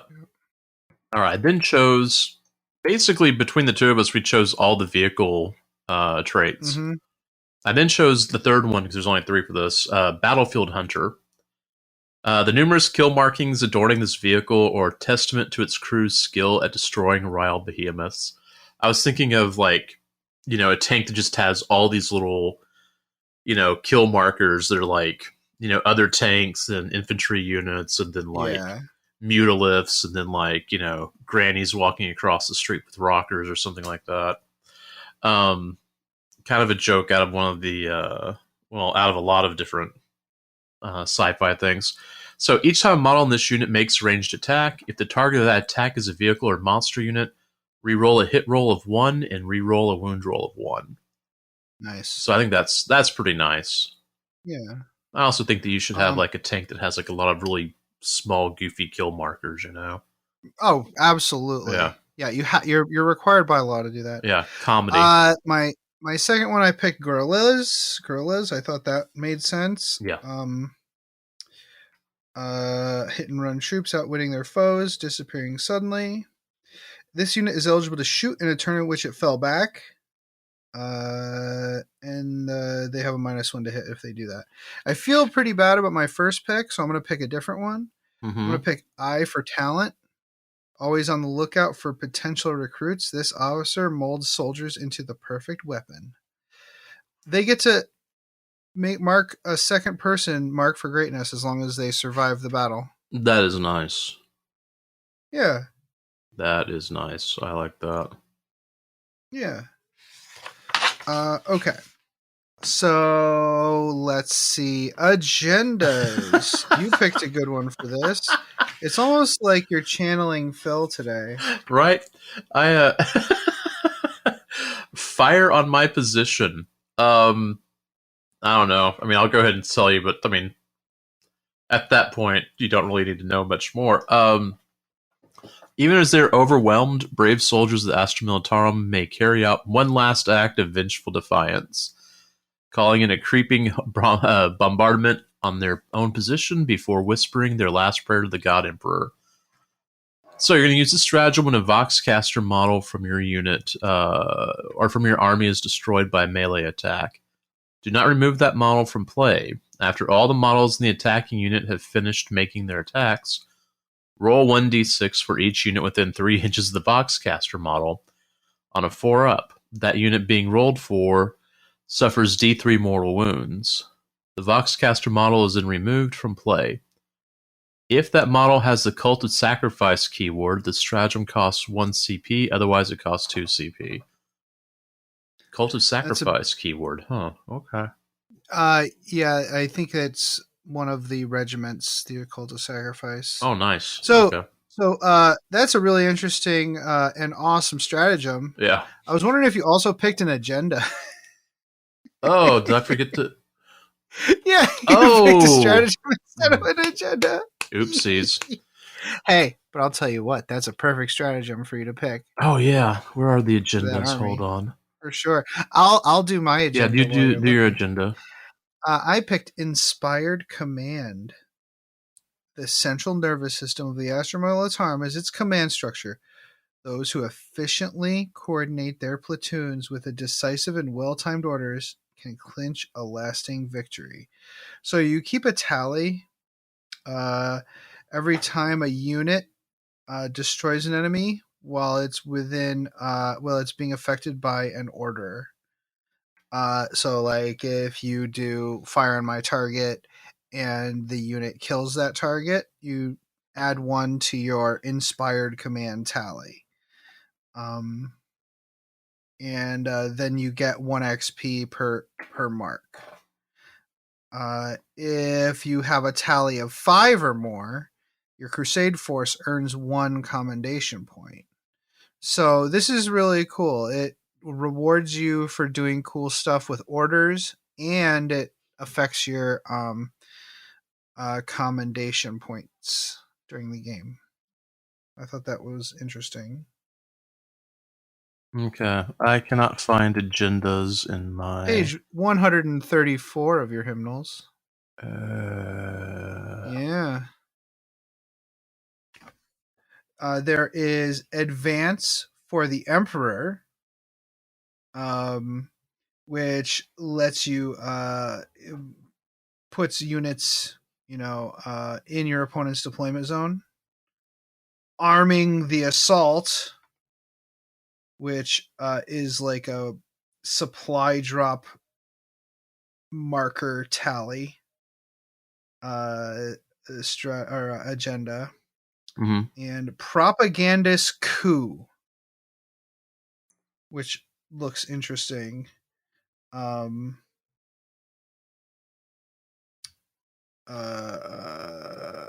Which I think is just destroying vehicles and monsters. Yeah. Which I'm not sure why that's a coup or not, but I guess that's just the way it is. All right. Let's do requisitions. Which requisition did you pick, Jason? I picked up Tank Ace, which was, I think, just basically allowing you to take a Tank Ace. Hold on to get back there. Where are Page 135 of your hymnals. So there we go. Where was that? Tank Ace. Alright, the campaign has seen numerous glorious tank battles, fertile arenas in which to harvest the greatest of aces. So purchase requisition when you add a battle tank or a super heavy model to your order of battle, or when such a model in your Crusade rank gains the battle hardened, heroic, or legendary rank. You can give that model 1 Tank Ace skill, which we talked about a little bit earlier. This must be one just it like can kind have. of the other ones. Yeah, it's like the other ones. Yeah. Where you can't start with these upgrades in your Right. Crusade force. You have to earn the right to take them. Yeah. Which is a good point to make for this book. Yeah, because I was thinking that if I'm going to take a artillery list, it'd be good to be able to really bulk out, one tank that would be just kind of the what's the word I'm looking for? Like the leader or the rallying point, the incandescent talon, which is a Baneblade or something like that. Mm-hmm. Aha! Mm-hmm. I went through and that's foreshadowing, guys. The requisition I picked this because it shows you how you can modify kind of the Crusade system here. Mm-hmm. This is what it's commit called everything. Commit everything. Yeah. The campaign's senior commander has designated the upcoming battles so vital that they will funnel all of their resources and assets into securing victory, forgoing frugal logistical management in favor of overwhelming force. Yeah. You basically get to ignore one of your deficiencies. Oh. For the battle. But you can only do it once per tour of duty. Oh, okay. Yep. And I figured out why the propagandist coup makes sense. So, Imperial propaganda machine demands visible and significant victories. So that's why you pick 3 vehicles or monsters. Mhm. And the XP doesn't really, you get 2 XP every time you kill one of those vehicles or monsters. But for everyone destroyed, you get 1 commendation point. And if you destroy all 3, you get D3. Oh, nice. Or sorry, if all but 1 are destroyed, you get 1. Okay. And if all are destroyed, you get D3. So it's just another way of destroying. I'm like, that doesn't look like much. Like there are other agendas that do exactly the same thing, but Right. it's also gets you commendations and stuff. Oh, okay. Yeah. Yeah. That's not too All right, bad. let's talk about Crusade relics. Which one did you pick, Jason?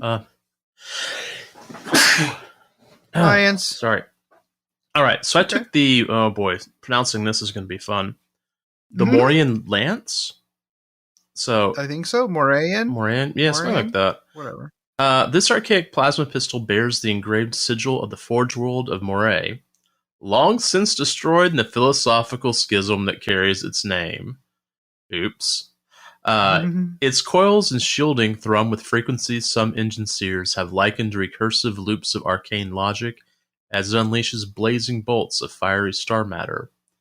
So this is for models equipped with a plasma pistol only. This relic replaces a plasma pistol and has the following profile. It's a strong plasma pistol that doesn't get hot. Or does it? Hold on. Abilities. Each time an attack is made with this weapon, if a hit is scored, draw a straight line between the closest part of the model's base or hull and that of the closest model in the target unit. Make 1 wound roll against the target unit, and against each other unit this line passes over. Invul saves cannot be made against attacks made with this weapon. That's adorable. Yeah. It's only 12 inches, though, so it's not like it's, But hey, we have to continue our long tradition of being enamored with plasma relic pistols. plasma pistols. Yeah, no, which it's I fair. do like It's plasma fair. pistols. Yeah. I picked the Metal Macaria. Mm-hmm. Only the most inspiring officers are awarded the Metal Macaria.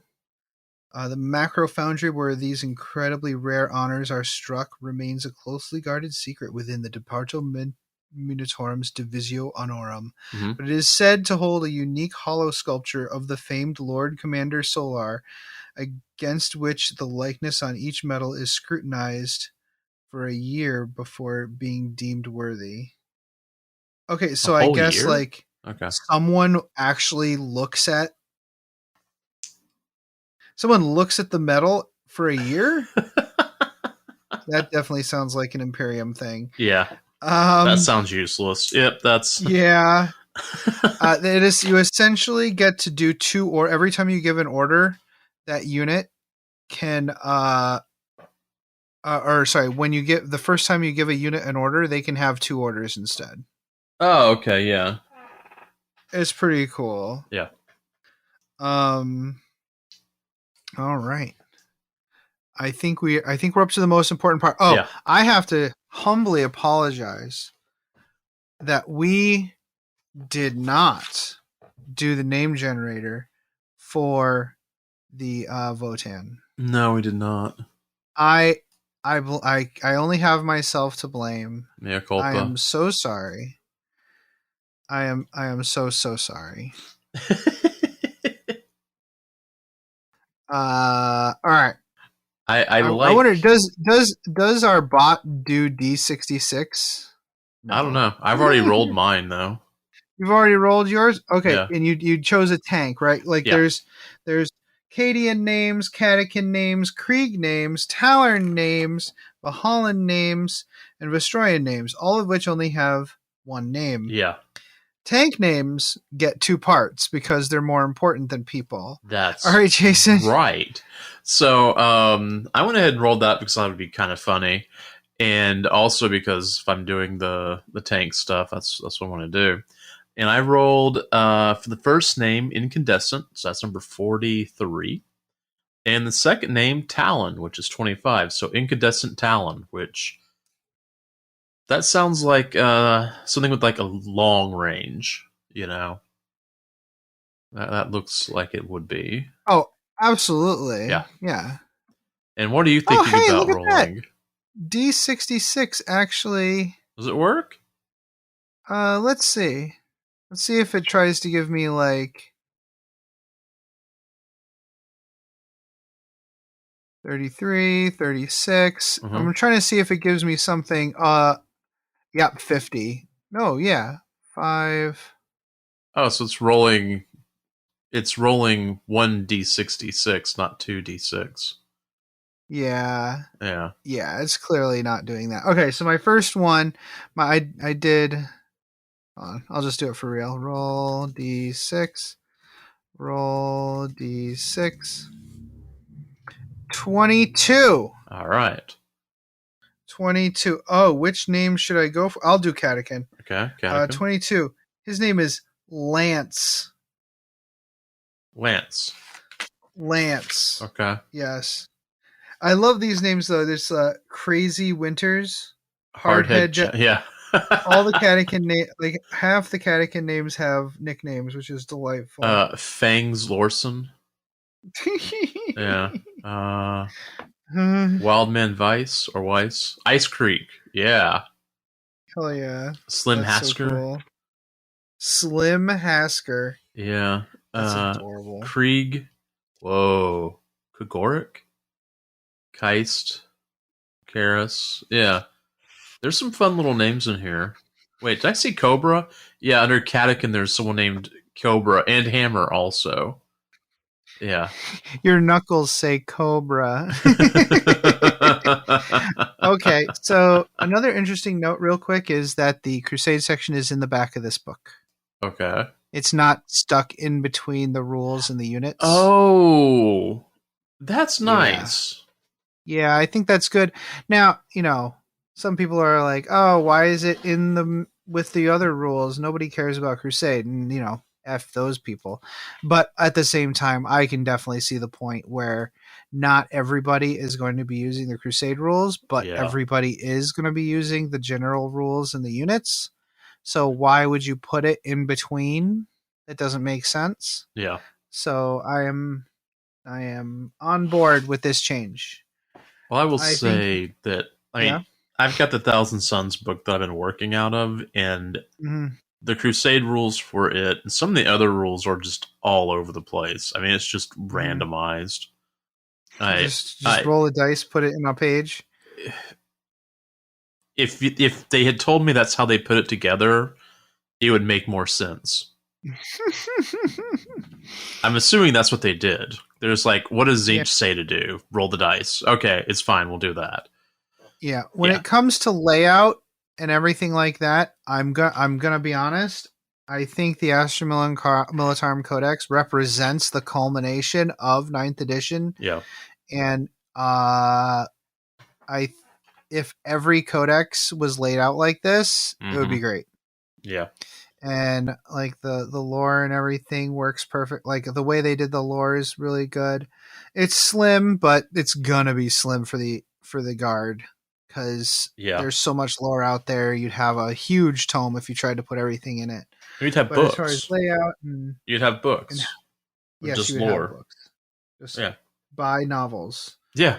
I think they did a really excellent job with this book. I don't know how good it is on the tabletop, but I think, the decisions they made about how they do the regimental doctrines, really smart. I don't know. I think it's really good. I'm happy with it. Yeah. All right, let's take a quick break. We'll come back and we'll talk about what we're going to do next time.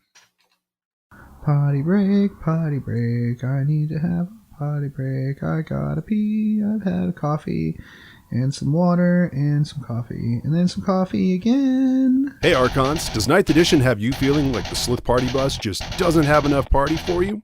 Well, if you want to put a little shock back into your shock brow, you need the Slith Party On! That's right, Archons. For 736 points, you can take 3 Archons, 12 Slith, and a Tantalus. It's the Slith Party On! Now, I know what you're thinking. Couldn't I take Drazar, 15 Incubi, and a Tantalus, a.k.a. the Incubi Murder Boat, for 51 less points? Sure, you could, but it wouldn't be the Slip Party On! But is it legal? Oh yeah! Is it awesome? Oh yeah! Is it any good on the table?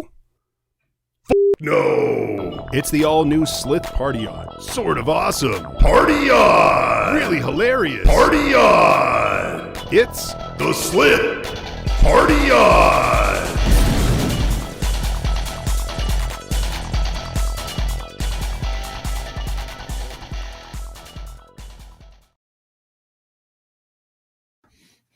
Oh, we've reached level 6.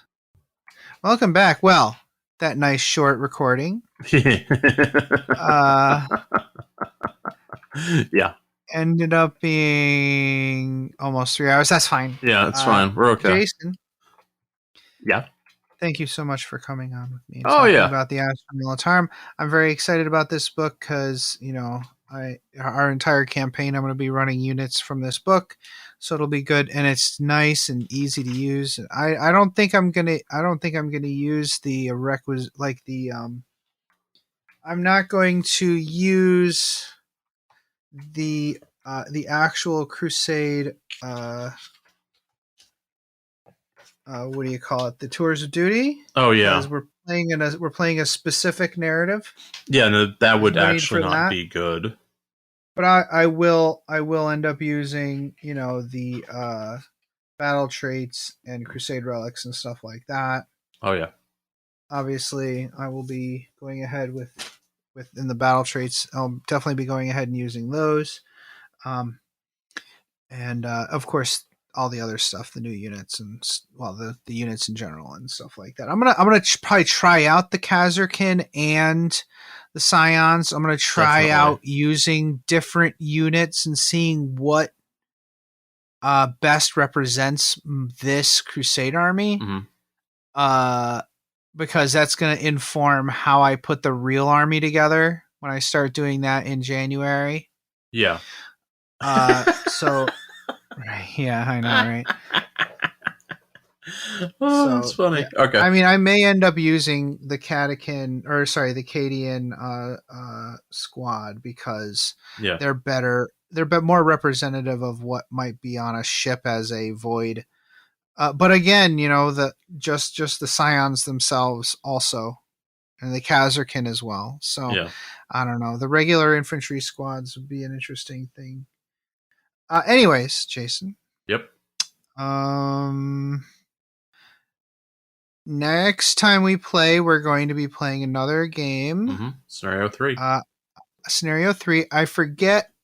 Oh yeah, you're gonna be kind of advancing into one of the cargo bays to perform your ritual. Yeah.